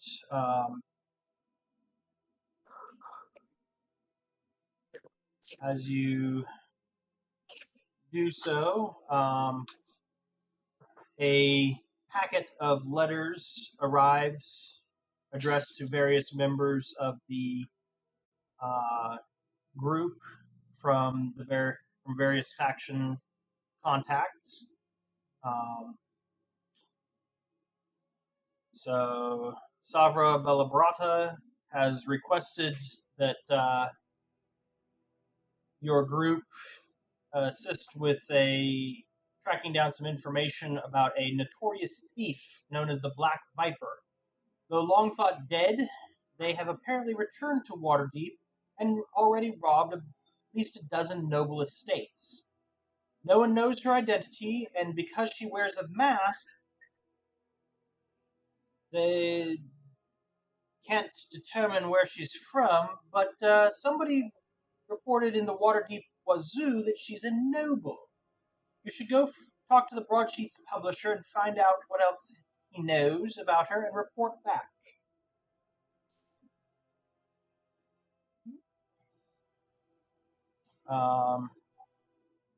Amon, the Lord's Alliance would also like you to locate Harko Swornhold, a evil adventurer who was exiled from the city 3 years ago for attempting to bribe a magistrate. He has returned illegally, and we think the Xanatar Guild is using him to incite violence. He was last seen recruiting Kinku in the Dock Ward. Please locate him and quietly put him to the sword. Oh. Okay. That doesn't sound like Law and Order. Got some black ops going on here. Well, All order if it comes from the Lord's Alliance. it's more of we don't want him to turn into a martyr for these criminal gangs. So if he could be dealt with quietly, we would appreciate it. The Harpers have a urgent request that an old woman selling books on Sorn Street in the Trades Ward claims she has trapped a monster in her shop and fears for the welfare of her books and cat. While the City Watch isn't likely to lend a hand given her propensity for tall tales, the Harpers do owe her a favor. Please locate her at Felzun's Folly, a tavern on the corner of Sorn Street and Celabar, and make haste. Oh, The Emerald Enclave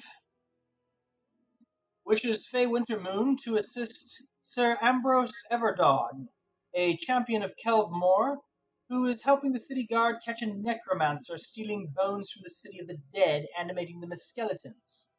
He could use your help if you're not too busy. And finally, Blar, as you are working on this, you receive a message in your head from Vajra Blackstaff requesting that you check up on a new resident of the city in Deepwater Harbor. A young bronze dragon has taken up residence and has startled a few sailors recently. Hasn't hurt anyone. We'd like you to confront them and learn their intentions.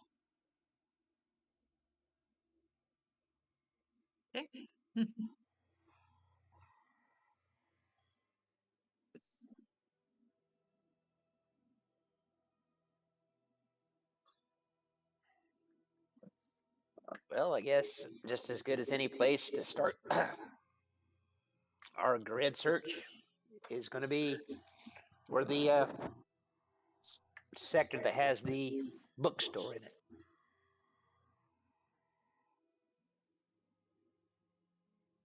All right. So you head over that way, and on the corner of Sorn and Salabar, you find Felzun's Folly. As you step inside, you see a woman in the corner sobbing uncontrollably.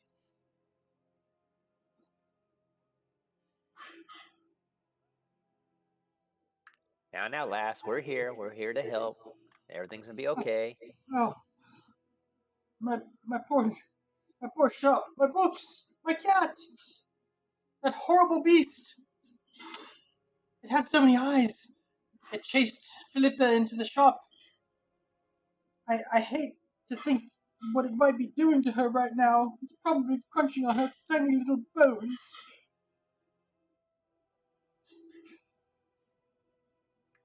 You said something with a lot of eyes. Yes, it was a horrid orb with all kinds of eyes.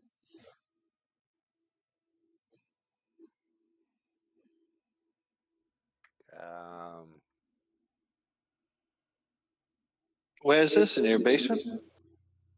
No, I don't have a basement. The shop itself. It ran in there and started running around chasing my cat. I couldn't fight it, so I locked the door and fled.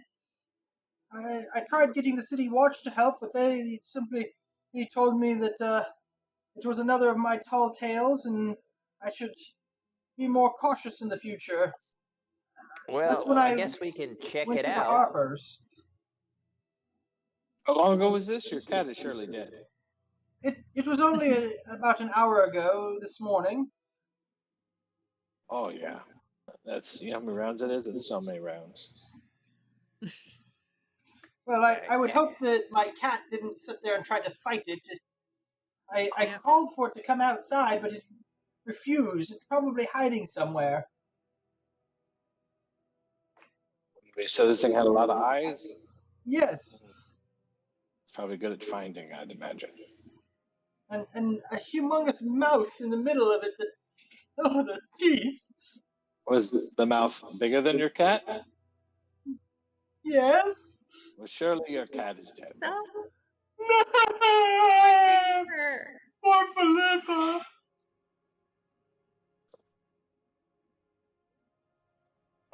My brother-in-law owns an excellent pet store. I can give you his number. Ugh. Hey, should we go check it out? Yeah, we should go check it out. So she hands you a key ring. She says, "This will open the front or back doors, and if there's anything else inside that you need, you should be able to check it out." Yeah, preferred way she'd like for us to deal with the body.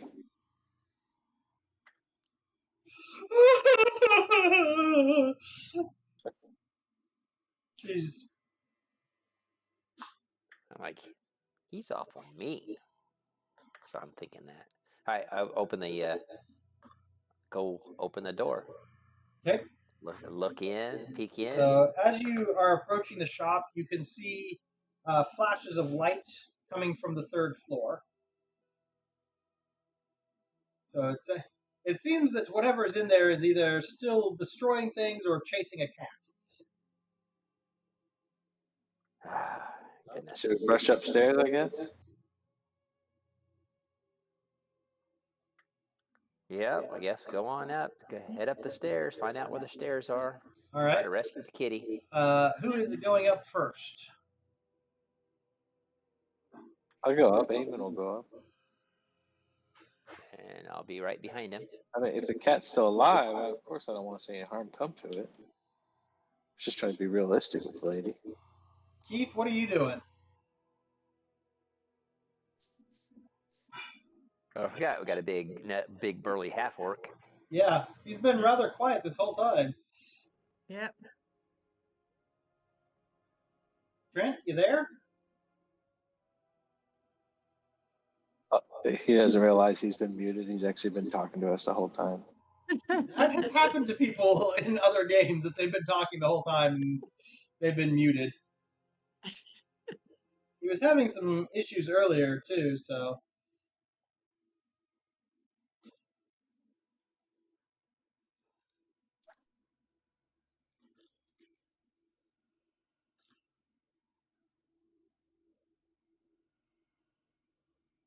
Well, here dings.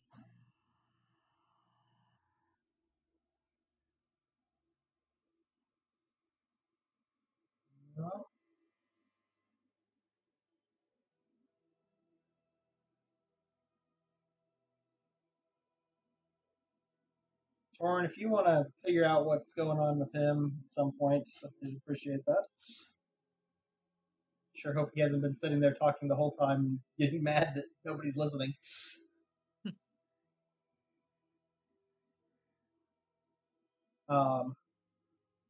But okay, so Iman, you head up the stairs.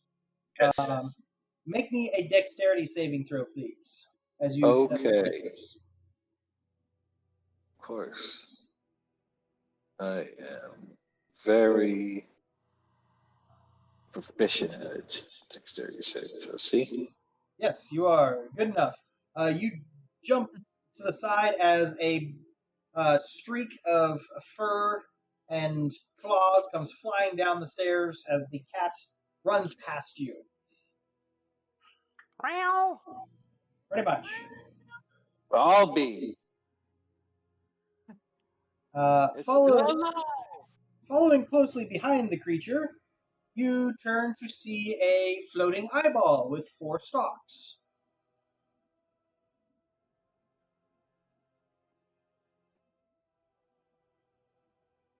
Oh, Please roll initiative. okay.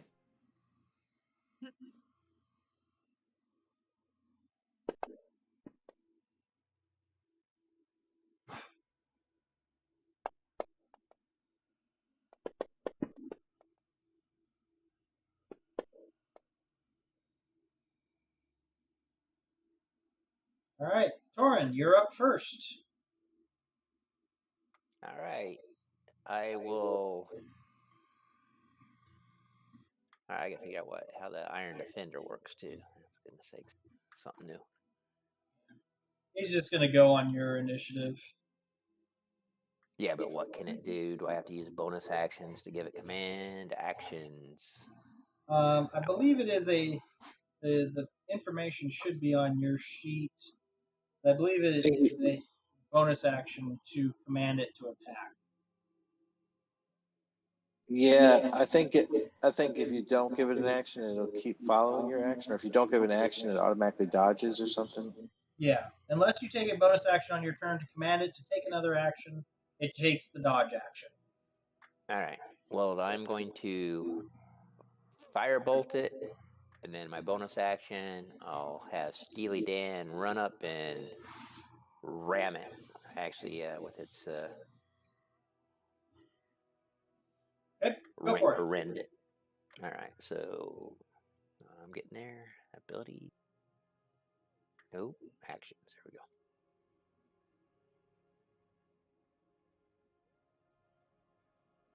First time fighting a beholder.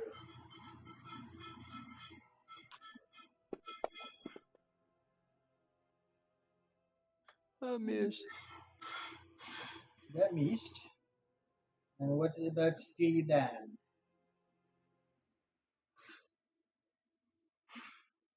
I'm trying to roll his attack, figure out how to do it. You should be able, on his stat block, what you'll do is you should see where it says like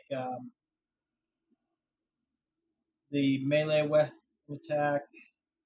It's actions, but there's nothing to select. Oh. Ah.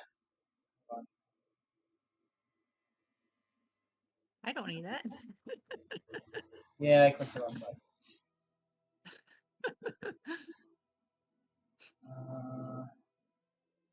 Let's see. Torin, your spell attack modifier is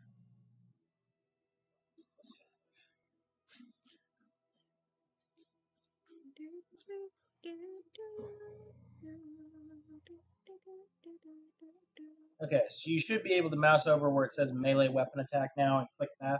And it'll roll. There you go. That will hit. And then, It's a D8 plus 2 for damage. yeah. I'll just roll the D8 manually. You can add the plus 2 right now. Yeah. I'll get it squared away at some point here. So 5 points of force damage. 5 points of force damage. All right.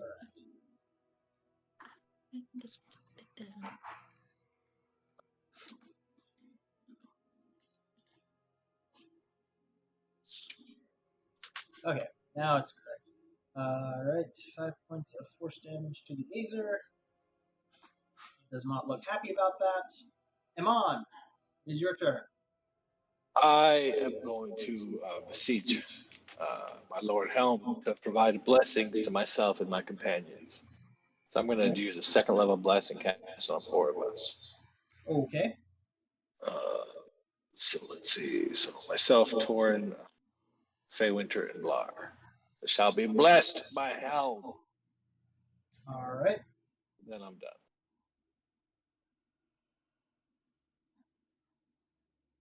So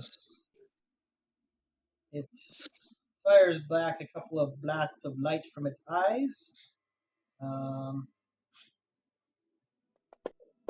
First one at Emon. You Helm is feel visiting. your lights flashing before your eyes, and it kind of confuses you for a moment, but you shake it off. Nothing confuses me. I have faith in Helm, my friend. And then the other will fire another ray at Torin and miss. Oh, No, he does not dodge. Sorry. And he feels that was all on you. Helm gave you a 4. he feels all quite on you. chilly as a ray of frost strikes him. Blar, it is your turn. Can I even roll a 3? I get advantage on something. Because I'm a gnome. That was a dexterity save. That gnomes get the advantage on like illusions and stuff like that. I think it's illusions and enchantments or something. Yep. It's intelligence, wisdom, and charisma versus magic. Okay. And the orb pops and disintegrates.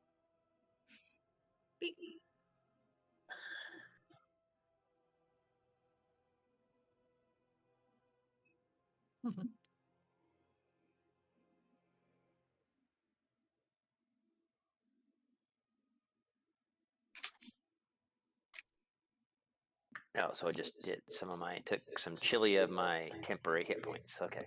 Yep. And then 4 more. Yep. So you check the rest of the shop. There is nothing else here but the cat, who is currently hiding underneath a bed, quite traumatized.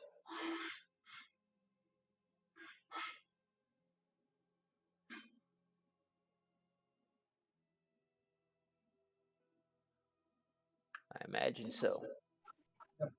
All right, so we'll call down to the things and pick up the gazer or There's remains of nothing it. left. It completely just disappeared. Oh, okay.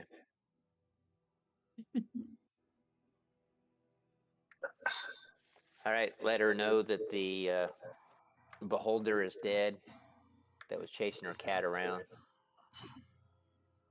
She runs in and begins gushing over the cat. He's pretty scared, but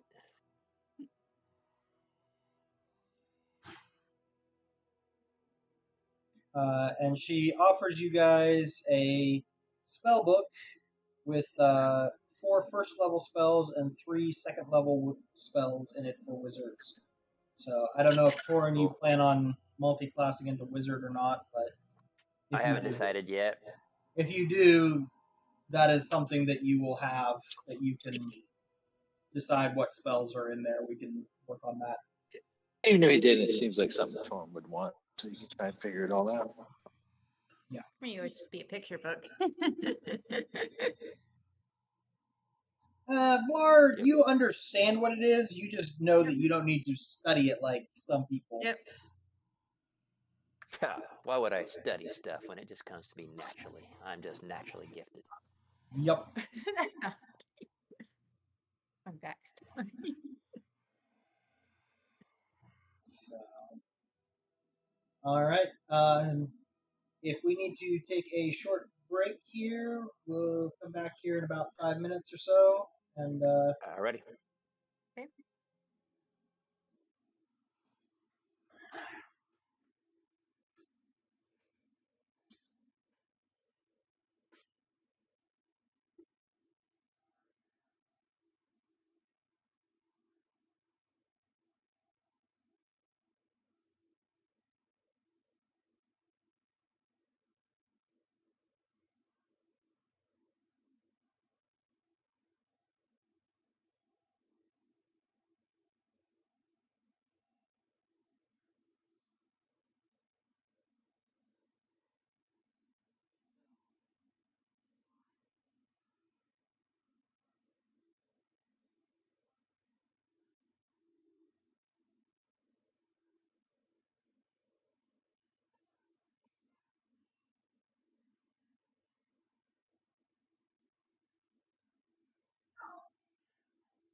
What?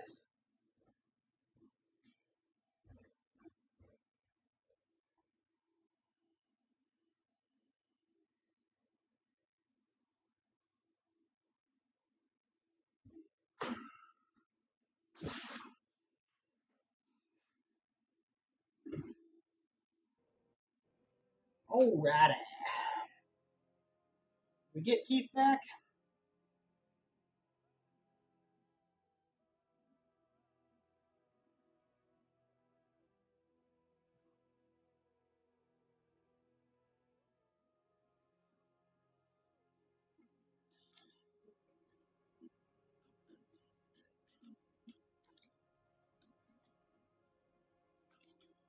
Hmm.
Todd, were you able to like text Trent or Oh, I'm Teresa? sorry. No, I didn't. Were you able to see if something happened with his computer or something?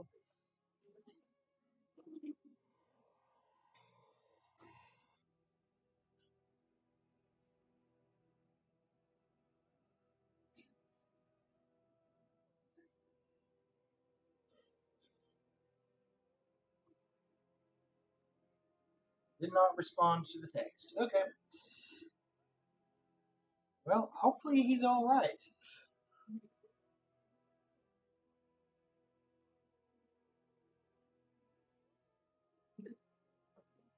Okay, I think everyone's back. Amon, you there? Yep, I'm here. Okay. So, after dealing with your pressing matter of this gazer beast, what would you guys like to do next? So our little flying umbrella thing hasn't been going over for our grid. Not at the moment. You guys just finished that, so I mean, you can start your grid check. You can go handle some of the other quests. What do you guys want to do?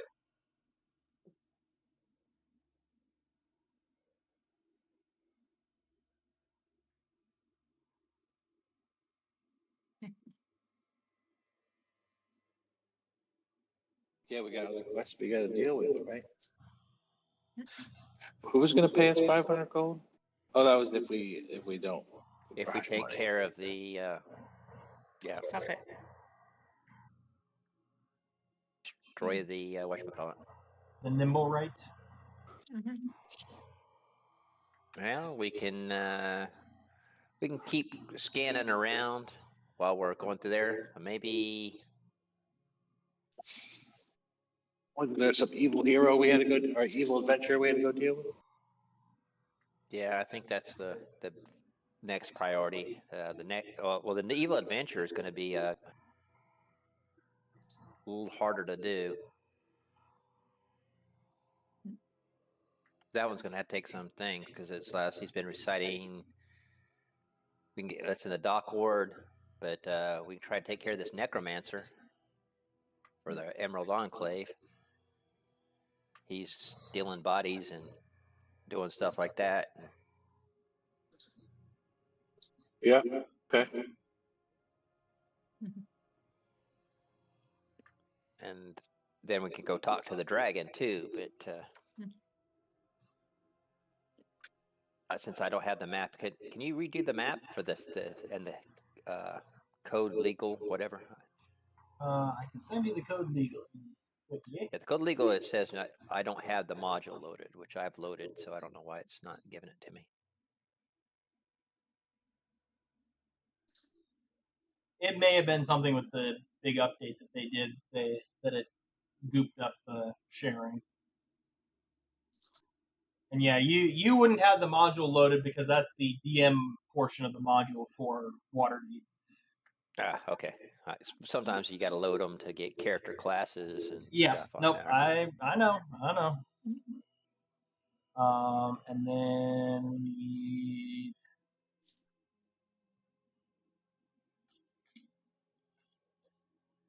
a mop of water. Or the player's map of Waterdeep, whatever.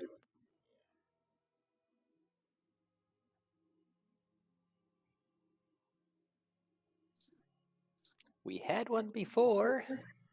Yep. Hold on. Yeah. There we go. There you go.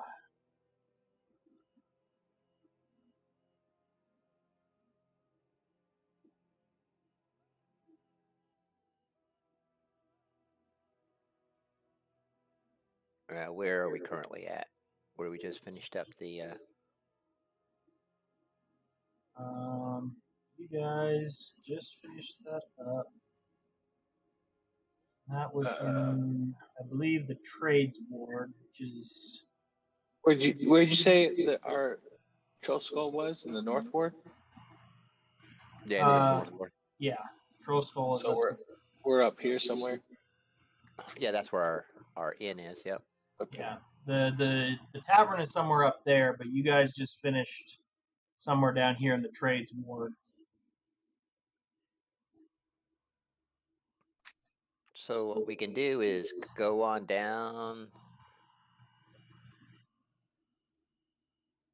We can either do the Docks Ward or the City of the Dead, or either one, depending on what time of day it is. Well, the City of Dead technically closes at night. We'd have to break in after dark. So if it's during the day, we should probably go there now. Am I wrong in remembering that? I'm pretty sure that's right. It would make sense that they would close it up at night. But that might be when the necromancer's there, so. Yeah, but what I'm saying, we go in before they close the gates. We hide out. Oh, okay, gotcha. And we check it out at night, you know? So what time is it? It's mid-afternoon. Yeah, and then I guess let's go do that first, and then we'll check out the Docks Ward next.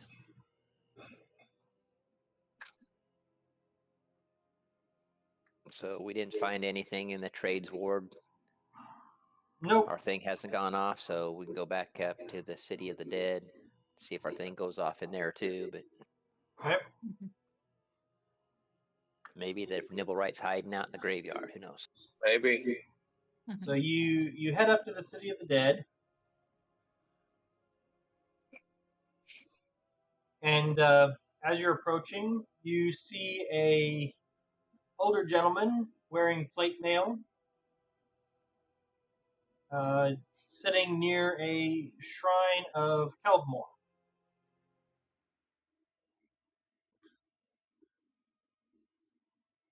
All right. We go up and talk to him. Greetings, sir. Greetings to you. My name is Torin Greylance, and we are here, one of the Lord's Alliance, on behalf of request from Kellamvor's associates about possible It was the Emerald necromancy. Enclave. It was the Emerald Was it? Enclave that sent you guys Oh, over. all right. Okay, well, then I'll say it was like about some unnatural dealings going on that you've asked some assistance on, about possible some necromantic shenanigans going on. So we're here to try to help that. I am here to assist the City Watch. I did not request assistance. Oh, okay. I thought you were from Kellamvor. I am. Okay, so obviously you wouldn't be opposed to us stopping anyone from doing any necromantic activities. My understanding is that some of the graves have been robbed recently. They have. That's why I'm here patrolling in the evenings, trying to catch whoever's doing this. I do not necessarily need a group of bumbling amateurs to get in my way. Well, that's good. Good that we're not a bunch of bumbling amateurs then. So Roll me a we'll be persuasion about. check.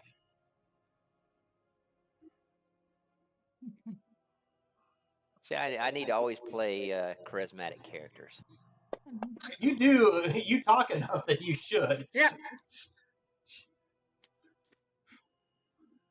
So I you convince him that you guys are capable. Says, fine. This cemetery is a little larger than I can handle myself. The southern portion, if you would not mind patrolling it, I'll take the north half. We'll patrol for the next 10 days and see what we can find. Very good, very good. And then if something happens and you need some assistance, just scream. You as well.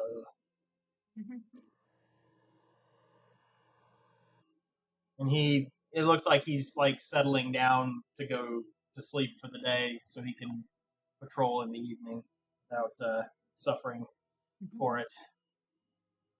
That sounds like a good idea. Time to take a short rest, eat a snack.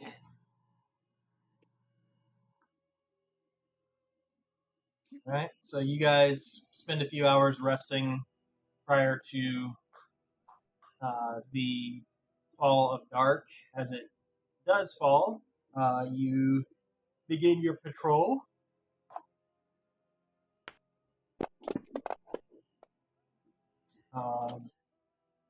Unfortunately, there does not seem to be anything interesting that happens tonight.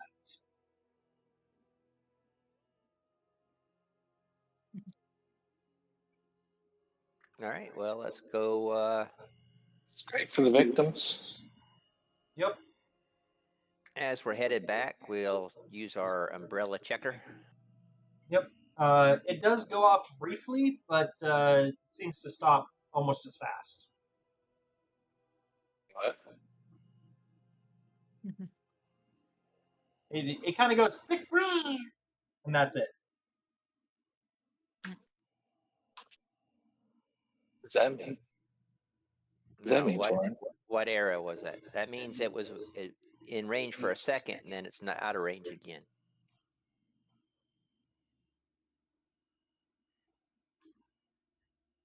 Moving very fast then? Yeah, possibly.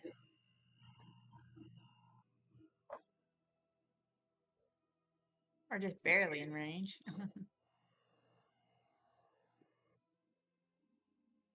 Alright.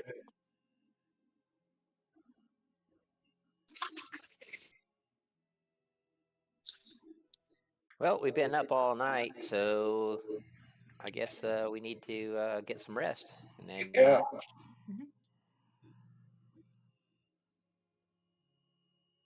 and then we could do something in the early afternoon, and then head back to the City of the Dead for the night.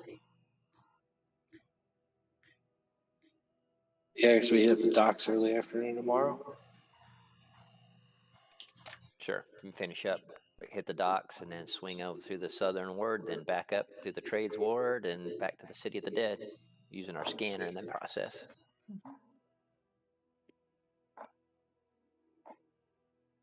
All right, so go back home, get yourself a nice long rest.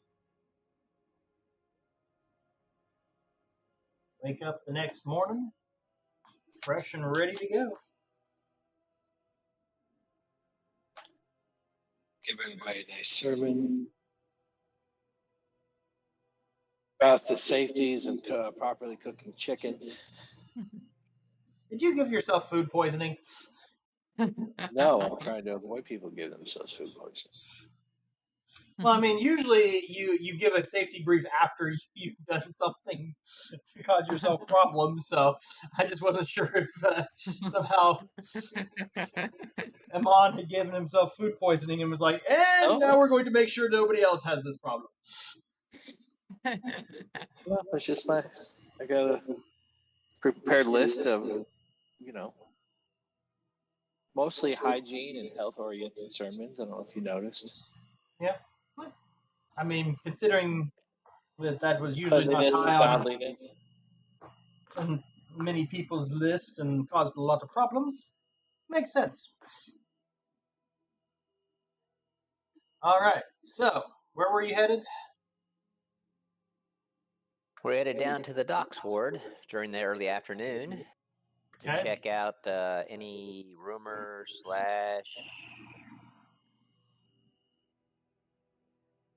Hunting for Lord's Alliance target. yes, the evil adventurer. All right. I need a group investigation check as you guys look around, ask questions, and so forth. Investigation. Oh boy. You always roll good, right?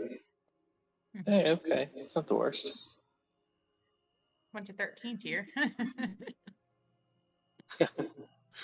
We're all just I bring up the average right there. The power behind the throne. Yes, well, you guys are asking around, but you do not yield any information today.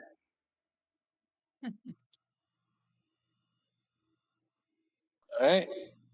So we spend our days hitting the docks, our nights at the City of the Dead. Yeah, And checking off in between. You do, throughout the day, you do get a few more odd pings, but nothing you are able to track down. And based on where you're at, you're pretty sure that this thing is moving around the city at the moment. Okay.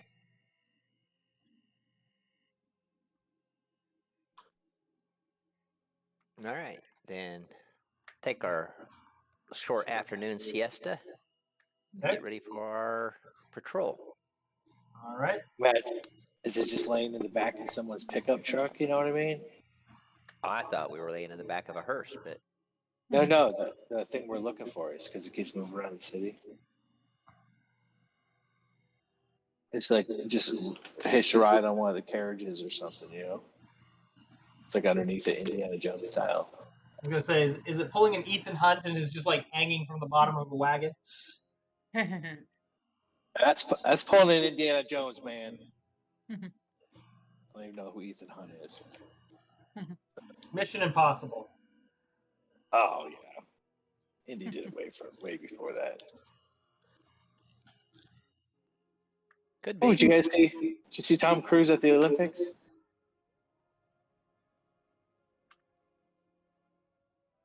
Anyways, it was very plastic.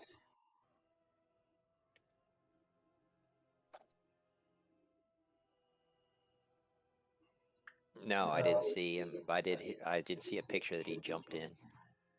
Yeah, he was part of the closing ceremonies when they were passing the torch from Paris to LA. It was a silly part of the ceremony, but it's like, oh my God, he looks so just plastic. It looks like he did, but just, like a manufactured doll. They've stuffed him full of preservatives to keep him around so they can keep more money out of the franchises that he's part of. Pretty much. Makes perfect sense because, I mean, you don't do that to your money cash cows. Just keep pumping them full of random shit so that they can't die. And sadly, the best part he's ever done, he'll never play again. Rex Grossman. The movie executive from Tropic Thunder. All right, well, back to the game. Yeah, Trent's with us in the chat. Yeah, I saw him roll on that, but for whatever reason, Discord is not including him.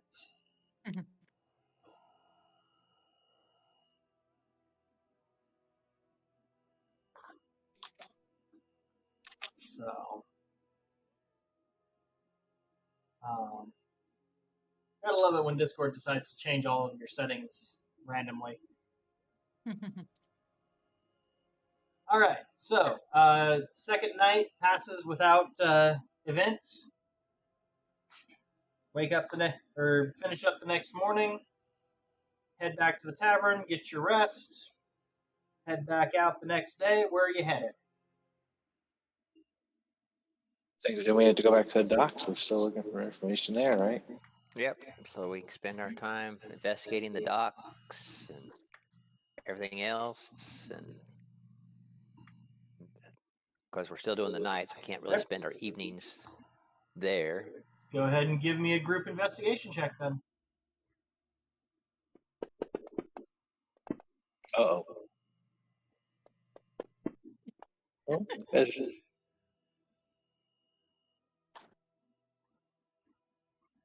We must have been sleepy from last night. Yep. You do find Burn the candle at both ends. You do find a little bit of information, but it's not much to go on. He has been seen around the docks more.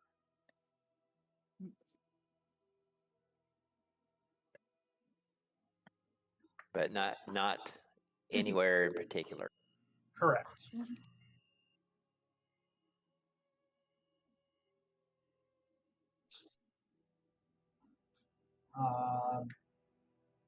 So we don't have any other information about what this guy did other than try to bribe a... Nope. He tried to bribe a city magistrate, was kicked out of the city, and they think he might have some ties to the Xanatar Guild at this point. Oh yeah, he's recruiting Kenku. Yep. Well, next time we go, let's go over where we found the Kenku. Okay. Are those the very Kenku that murdered you guys? Exactly.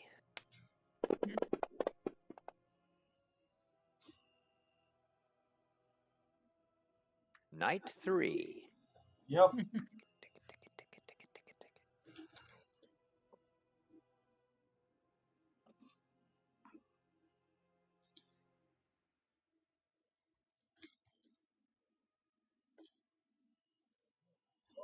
I know how to find him. Let's dig up all the bones, stack them all in one big pile. Then we only have to guard the one pile. When he shows up to get the bones, we'll catch him.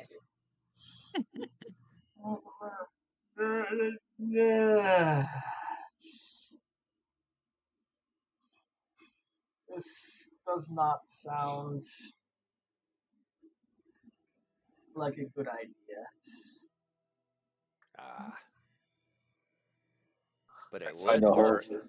Yeah, I can find no holes in his logic. What holes in the logic? I said I can find none. There are none. It's flawless.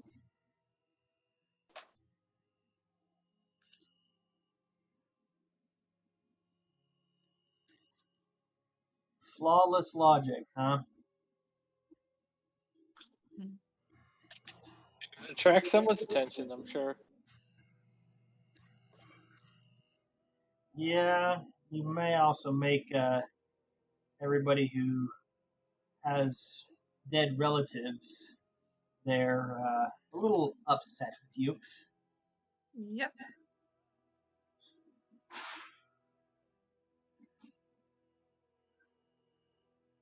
Make an omelet without breaking a few eggs. So you guys are wandering through the graveyard discussing this as you go.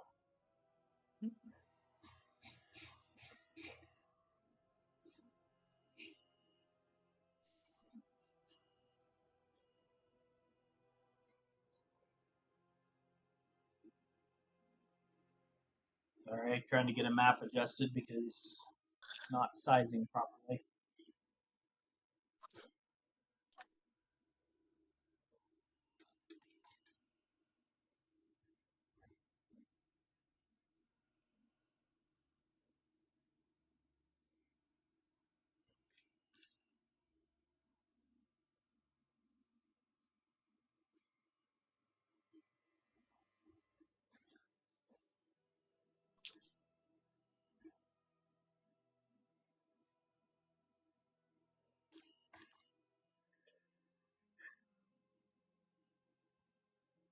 the fun when you're trying to figure out exactly how many pixels across are these squares. While you do that, I'm gonna go pee again.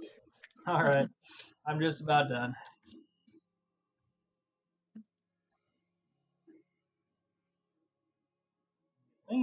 Just when you think you got everything set the way it should be. It's always the way. Yep. Isn't it one of Murphy's laws? Something. It's got to be one of those types of laws. I think it is Murphy's Law. Murphy's Law is anything that can go wrong will. Right? Well, So, this could have gone wrong, and it did. yep. All right. There's that.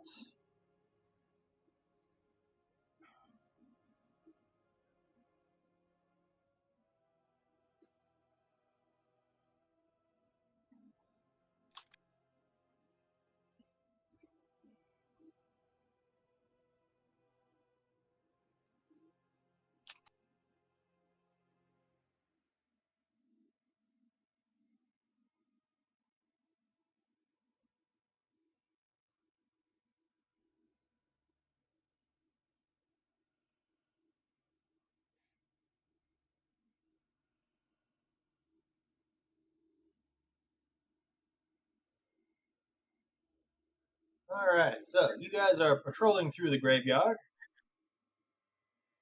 This is just a quick map to make the combat a little easier. When from out of several of the crypts, 6 skeletons burst. Oh no. Oh no. Oh no, whatever shall the Twilight Cleric do? Go ahead and roll initiative, folks. Yep. Probably go very slow to initiative, I imagine.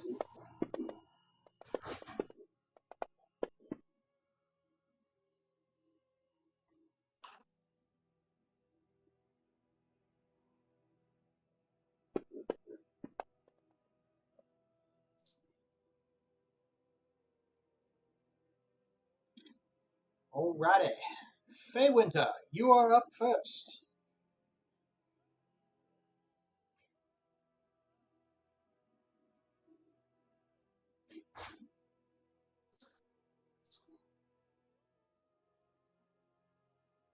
Just in case anyone was wondering, it is dark. Yep.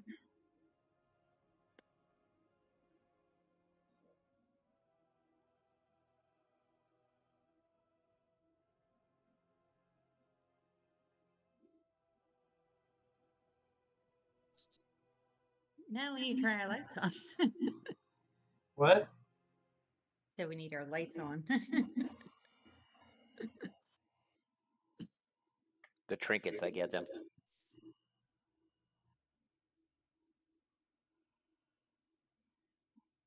I think at this point the only person who can't see is Blar. So you've got a 5 foot.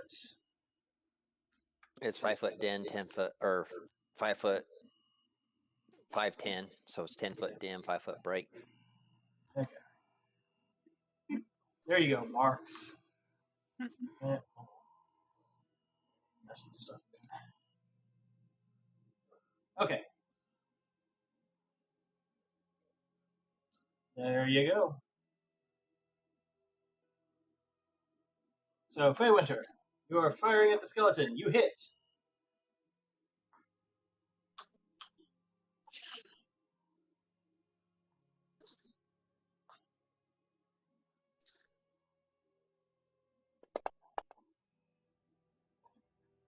Ten points of damage to the Skelly Boy. Still standing.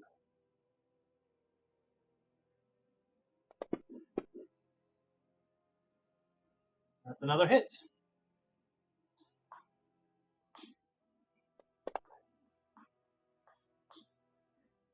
And the skeleton goes crunch. Is that everything for you? Blar. anyone know what direction they're in? You can run Point forward that 10 way. feet. And that way. Okay. Oh yeah, they're all around. They've got us surrounded, Blar.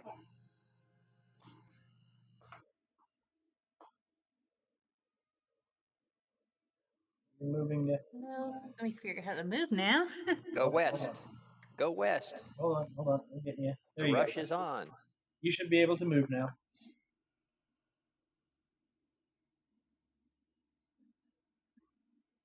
So Faye can see in the dark? Nope, she can't. Okay. Well, Faye Winter can because she's a Gloomstalker. Okay, she can then. You said Faye, and I'm thinking Blar's a fairy. The Faye. Yes, it is confusing. Right. I see what you're saying. Yeah. All right, so you get down there. You see that skelly boy. What you doing to the skelly boy?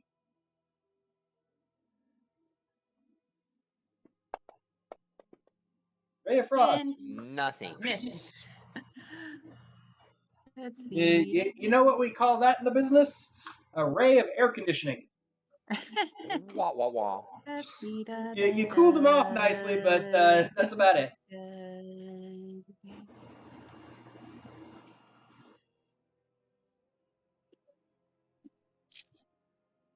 I'm gonna quicken to try again. You're gonna what? Use quicken Oh, okay. spell. Yep, go for it. I think I correct tab.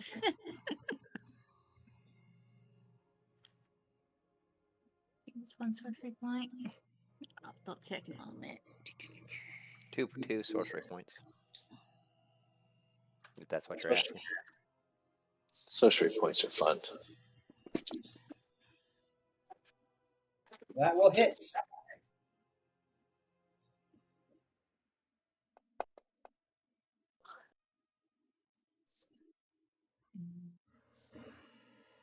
All right. Torin, it is your turn. All right. Skeleton number 4. Okay. And I will firebolt him with my pea shooter. Okay.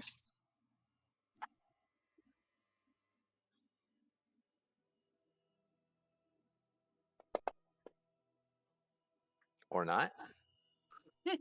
And then I'll have Steely Dan. He's going to charge number 4. Okay. But I can't move him. Oh. There you go. Yep. And Steely Dan.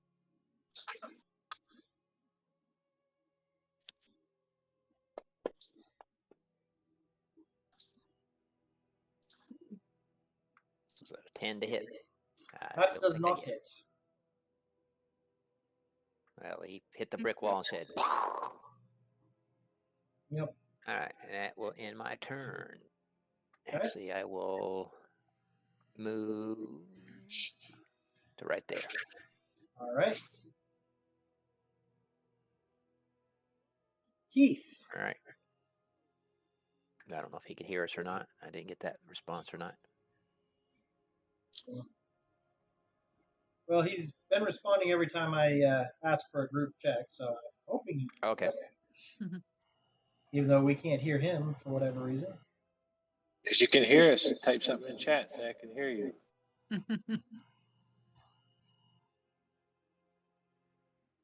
Should also ding at him when when it's his turn. So, Keith, it is your turn.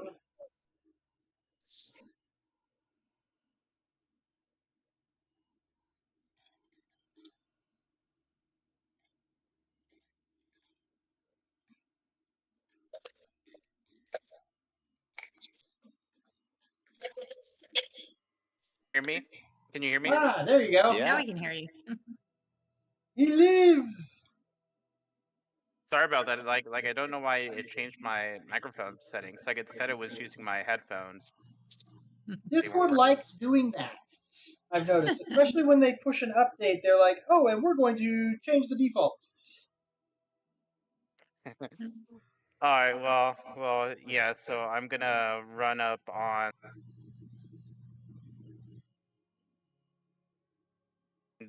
and I am going to.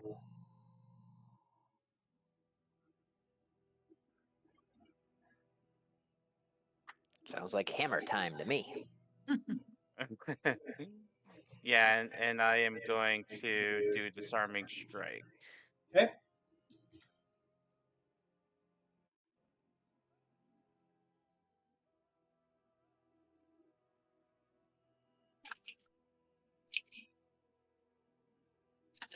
How does it roll? All right. So if you look over there, you've got the disarming strike. So you roll to hit with a normal weapon attack.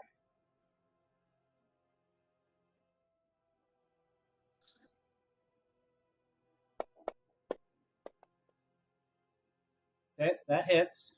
Then the first action button there adds the bonus damage from the strike.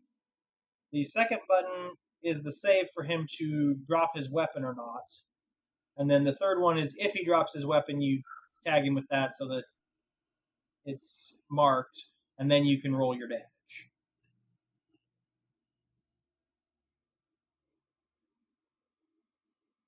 Only need to click it once.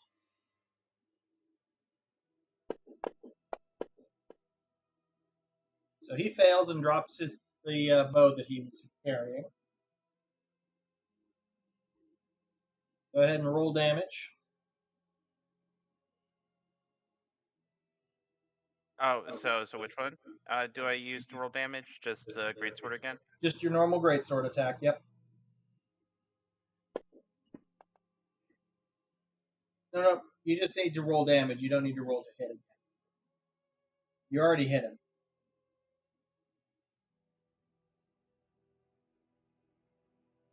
The 2d6 plus 3 box. There you go. Got it. Sorry. Wham! Crunch! There's now 2 halves of a skeleton and a bunch of bone dust in front of you, Keith.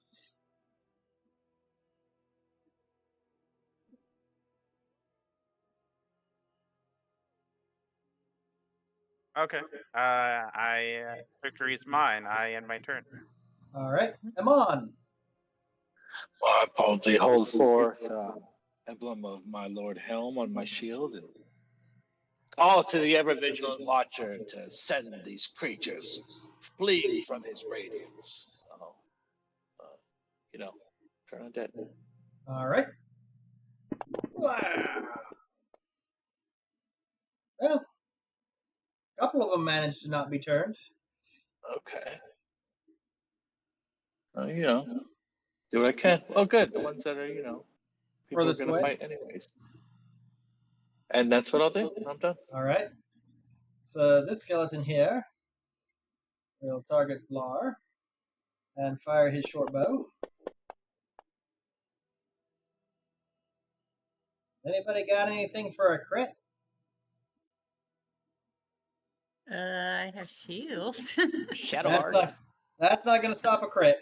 Yep, I know. We don't have any bards for silvery barbs or somebody to make me re-roll it, so all right. I got healing for afterwards. Yep. No, It was garbage damage. It didn't even go through the temp hit points. See, that's why we give those speeches in the morning. This skeleton. My pre-healing, one of the best healing feats in the world. Pull out. Hey, you'd be surprised how effective temporary hit points are at saving spell slots. Yep. I wouldn't be surprised. I'm the one who took Inspiring Leader. He pulls out his short sword, takes a swing at Steely Dan, and misses badly. This one, 5, 10, 15, 20, 25, back into the crypt that he came out of. This one, you're 5, 10. To get away from you guys. And we're back to the top of the round with Feywinter.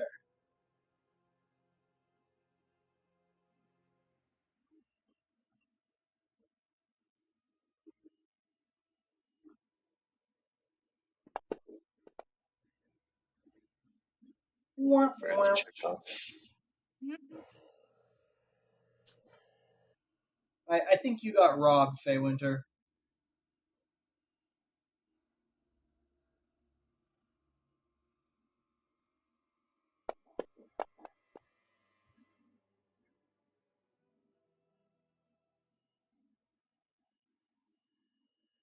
It passed its save as well.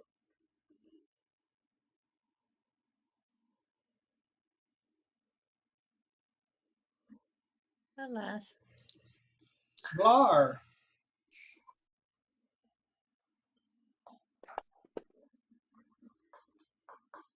Sad face.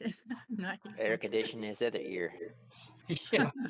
You shot some air conditioning straight through most of the holes in his skull. Torin. All right. Let's see if I can do any. I haven't hit anything tonight either. That's a hit. Yay! Burn, baby, burn. 2 points. Not much of a burn, but hey. Hey, And any then- damage is better than no damage. Yep. And what is Steely Dan doing? He's gonna bash him again. All right. Rend. I can.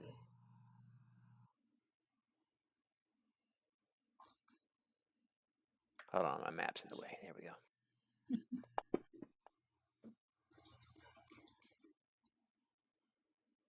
All right, that hits. Okay. Don't look happy, but he's still standing. Oh, he didn't look happy anyway. Well, actually, he does look happy. He's smiling.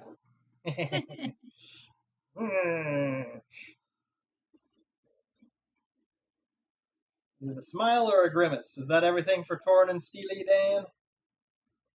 Yeah, just flag it. The map. I need to make it All right. smaller. Keith.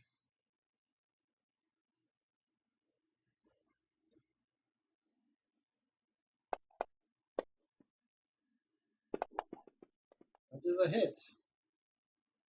Good grief. Oh, you held down shift when you rolled. Oh, okay. Yeah, So, you forced I'll the just crit. roll again. No, you're fine. I mean, I can look at it and go, yeah, that's way more than he had health wise anyway. You roll. Still You got- 11. Yeah.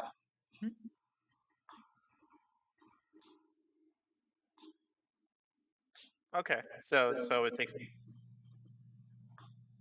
Yeah, the crit is in green, the regular roll is in black. So he did not have 11 hit points left. Okay, cool. All right. So, and then I'll run towards skeleton 2. Okay. 2, 3, 4, 5, 6, and then I'll end my turn.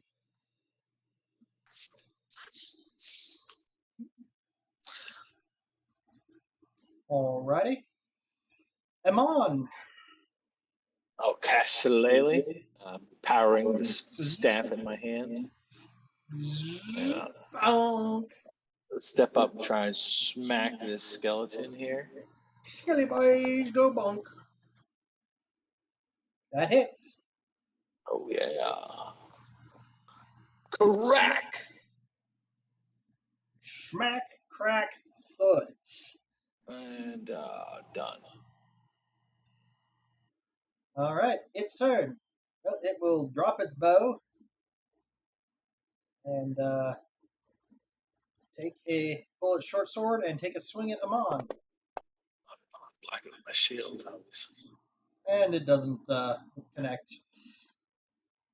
Run away and hide. Run away and hide. Hey, Winter.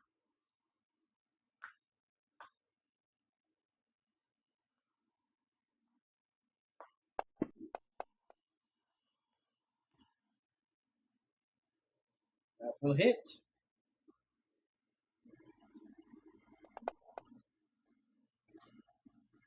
And it goes down. Huzzah! The other two run for a while. Eventually, they turn around and come back, and you guys will quickly disassemble them.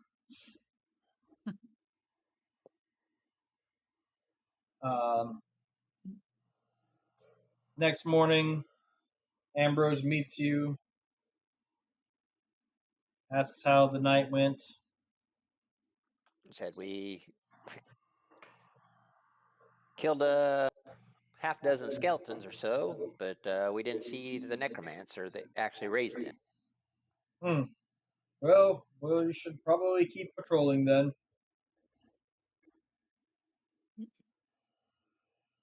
Think this guy's a necromancer?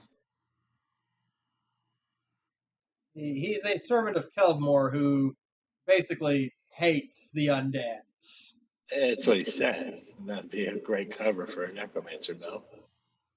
Yeah, except, the fact that he's covered in symbols of Kelvmore and stuff like that, you're pretty sure that a deity would not go for that. He probably would get in a whole lot of ouch. Yeah, they got other things on their mind more important than doing whatever mortal. But so you Maybe in the afterlife now.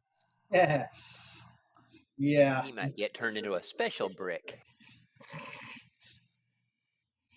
He gets All right, to be well, a I guess special. back to docks tomorrow, huh? He gets to be a special pile of sludge at the bottom of the river Styx. All right. Well, it is a little after 10. Did you guys want to continue for a little bit longer or call it here for the night? It's up to you. I don't know what people's work schedules and stuff such are in the morning, so I'm off. Alex has to work tomorrow, but we don't have any morning things other than okay. playing Dungeon of the Mad Mage. But that's Okay. not till later morning. Sounds good. So you head back to the docks ward the next day. I'll just reset Blair's temporary hit points since you'll give him a new sermon in the morning. Oh, yeah? Nothing else has happened. Well, I'll take my... Yeah, you can uncheck any My spells shield ability, that yeah. you've used. It's just my shield ability. Yeah. Well, I Yep. think Feywinter casts something as well. Oh, right. There we go. Fix that. All right. So you head back over to the docks. Another investigation check, please. Day's a day. I'm going to ask for Helm's guidance on today's check for myself. Here we go.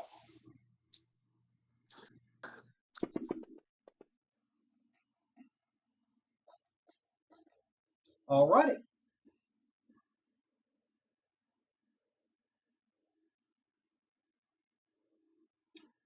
So you are able to get some more information about where specifically in the docks ward he is working out of.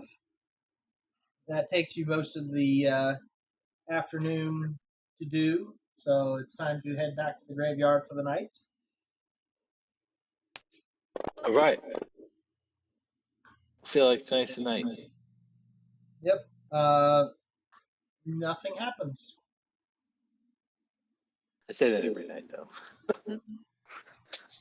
Tonight is the night that nothing happens. So next morning, you get up, go back to the docks ward, give me another investigation check. I can't roll any higher than did yesterday. It's more of you're trying to narrow down the area. It's not a you succeed all at once or fail all at once type thing. Why so much But I've points on inspired investigation? But I've inspired everybody else to do well. Yes, you have. So you spend a bit more time today working on this, and are able to track a couple of kinku towards a particular warehouse. But before you can do much, it's time for you to head back over to the graveyard. All right, mark it on my map. Okay.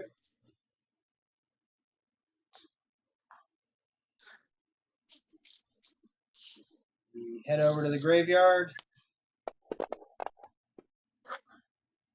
and nothing happens tonight.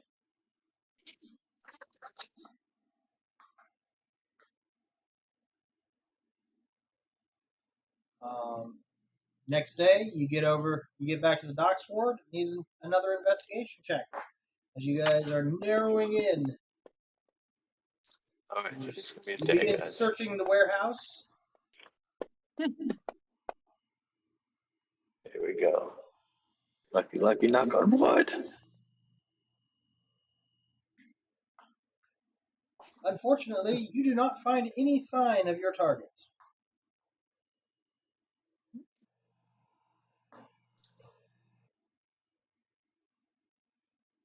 Perhaps they've sent us on a fool's errand, and we're just not foolish enough to complete it.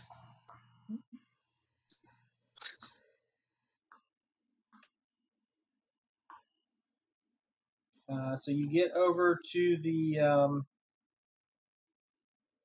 graveyard, search around some more for that night. This continues for several more nights until you reach the 10-day, at which point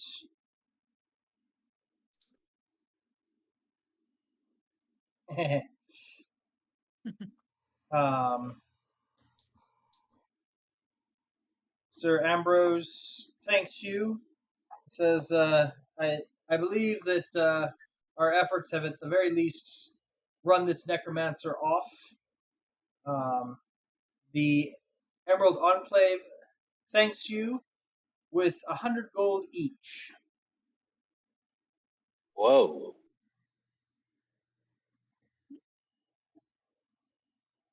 Cool. So I will put that in the party sheet.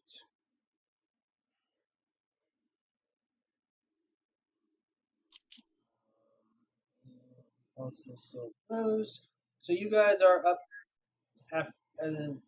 While you were doing all this other stuff, you found time to sell the paintings and trade bars, bringing your grand total of cash on hand to 1,500.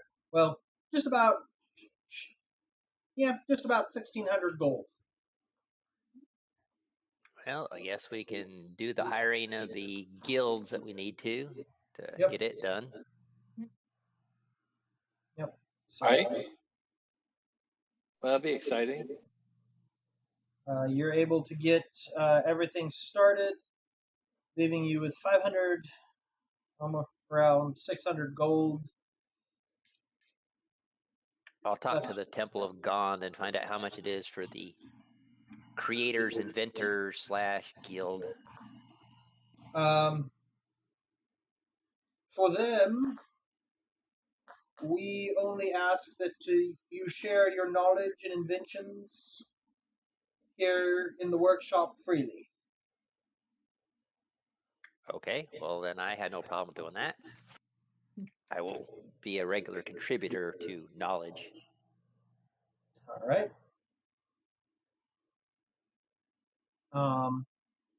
You do get word eventually through the Lord's Alliance that apparently your inquiries spooked your target, and he has gone to ground, but may surface elsewhere in the city in the future.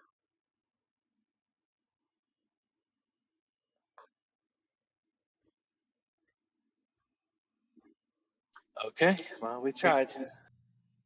Yep. Alrighty. So you guys finish up there. Where we to go? Still scanning. Let's go to the Deepwater Harbor and talk to the Bronze Dragon, I think. Okay. Did you guys ever talk to the City Watch about the manor, or did you just kind of leave that? Like, they'll eventually find it, probably. No, we reported it to the Yeah, we. watch on the very first day. Okay, sorry, I just. That's when I was talking about the. Remember, I was telling you, oh yeah, we're law-abiding citizens, and you. Yeah. That's where we got that discussion. No, you're not. I said, yes, I am. You're. Torin is a chaos gremlin. Actually, I should say Todd is a chaos gremlin. That is true. But all right, so a few days after all this, you do get word that the City Watch finally got around to raiding the manor and found that everyone within had been slaughtered. Oh my.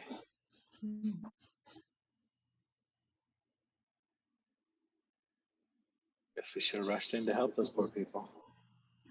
Well, they shouldn't have breaking and entering laws, and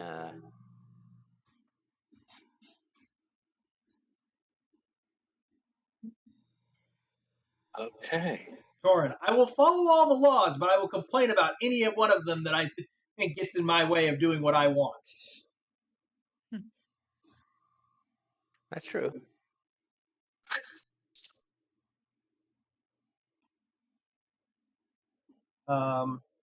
They do figure out that within there was definitely some odd things going on, as there were several of the household guards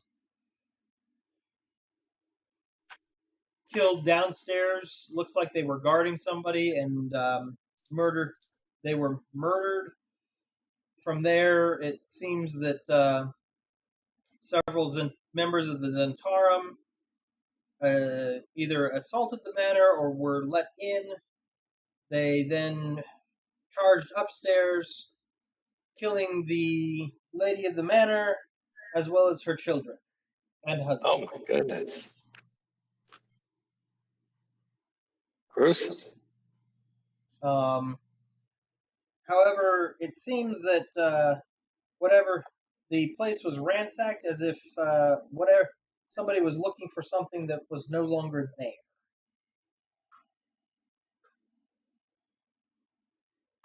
Actually, trespassing is not on the code legal.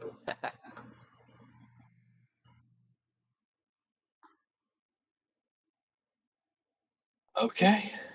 There you go. Now we know.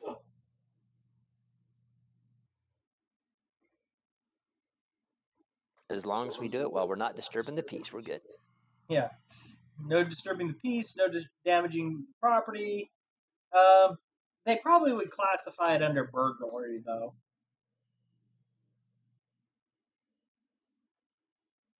Semantics.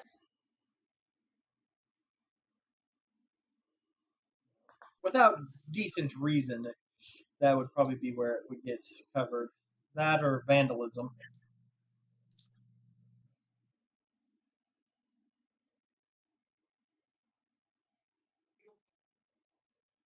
Alrighty. Well, with that, you guys have a few other faction quests to track down. Let's see, what do we got? We got the dragon, and we got the thief, the black viper. Yep. So you guys can start on that next time. Sounds good. Do be thinking about what you want your next level to be, because you may end up advancing to 4th level mid-session. Okay. Alrighty. Thanks, everybody. Good game. All right. Yep. Have a good night. See you guys.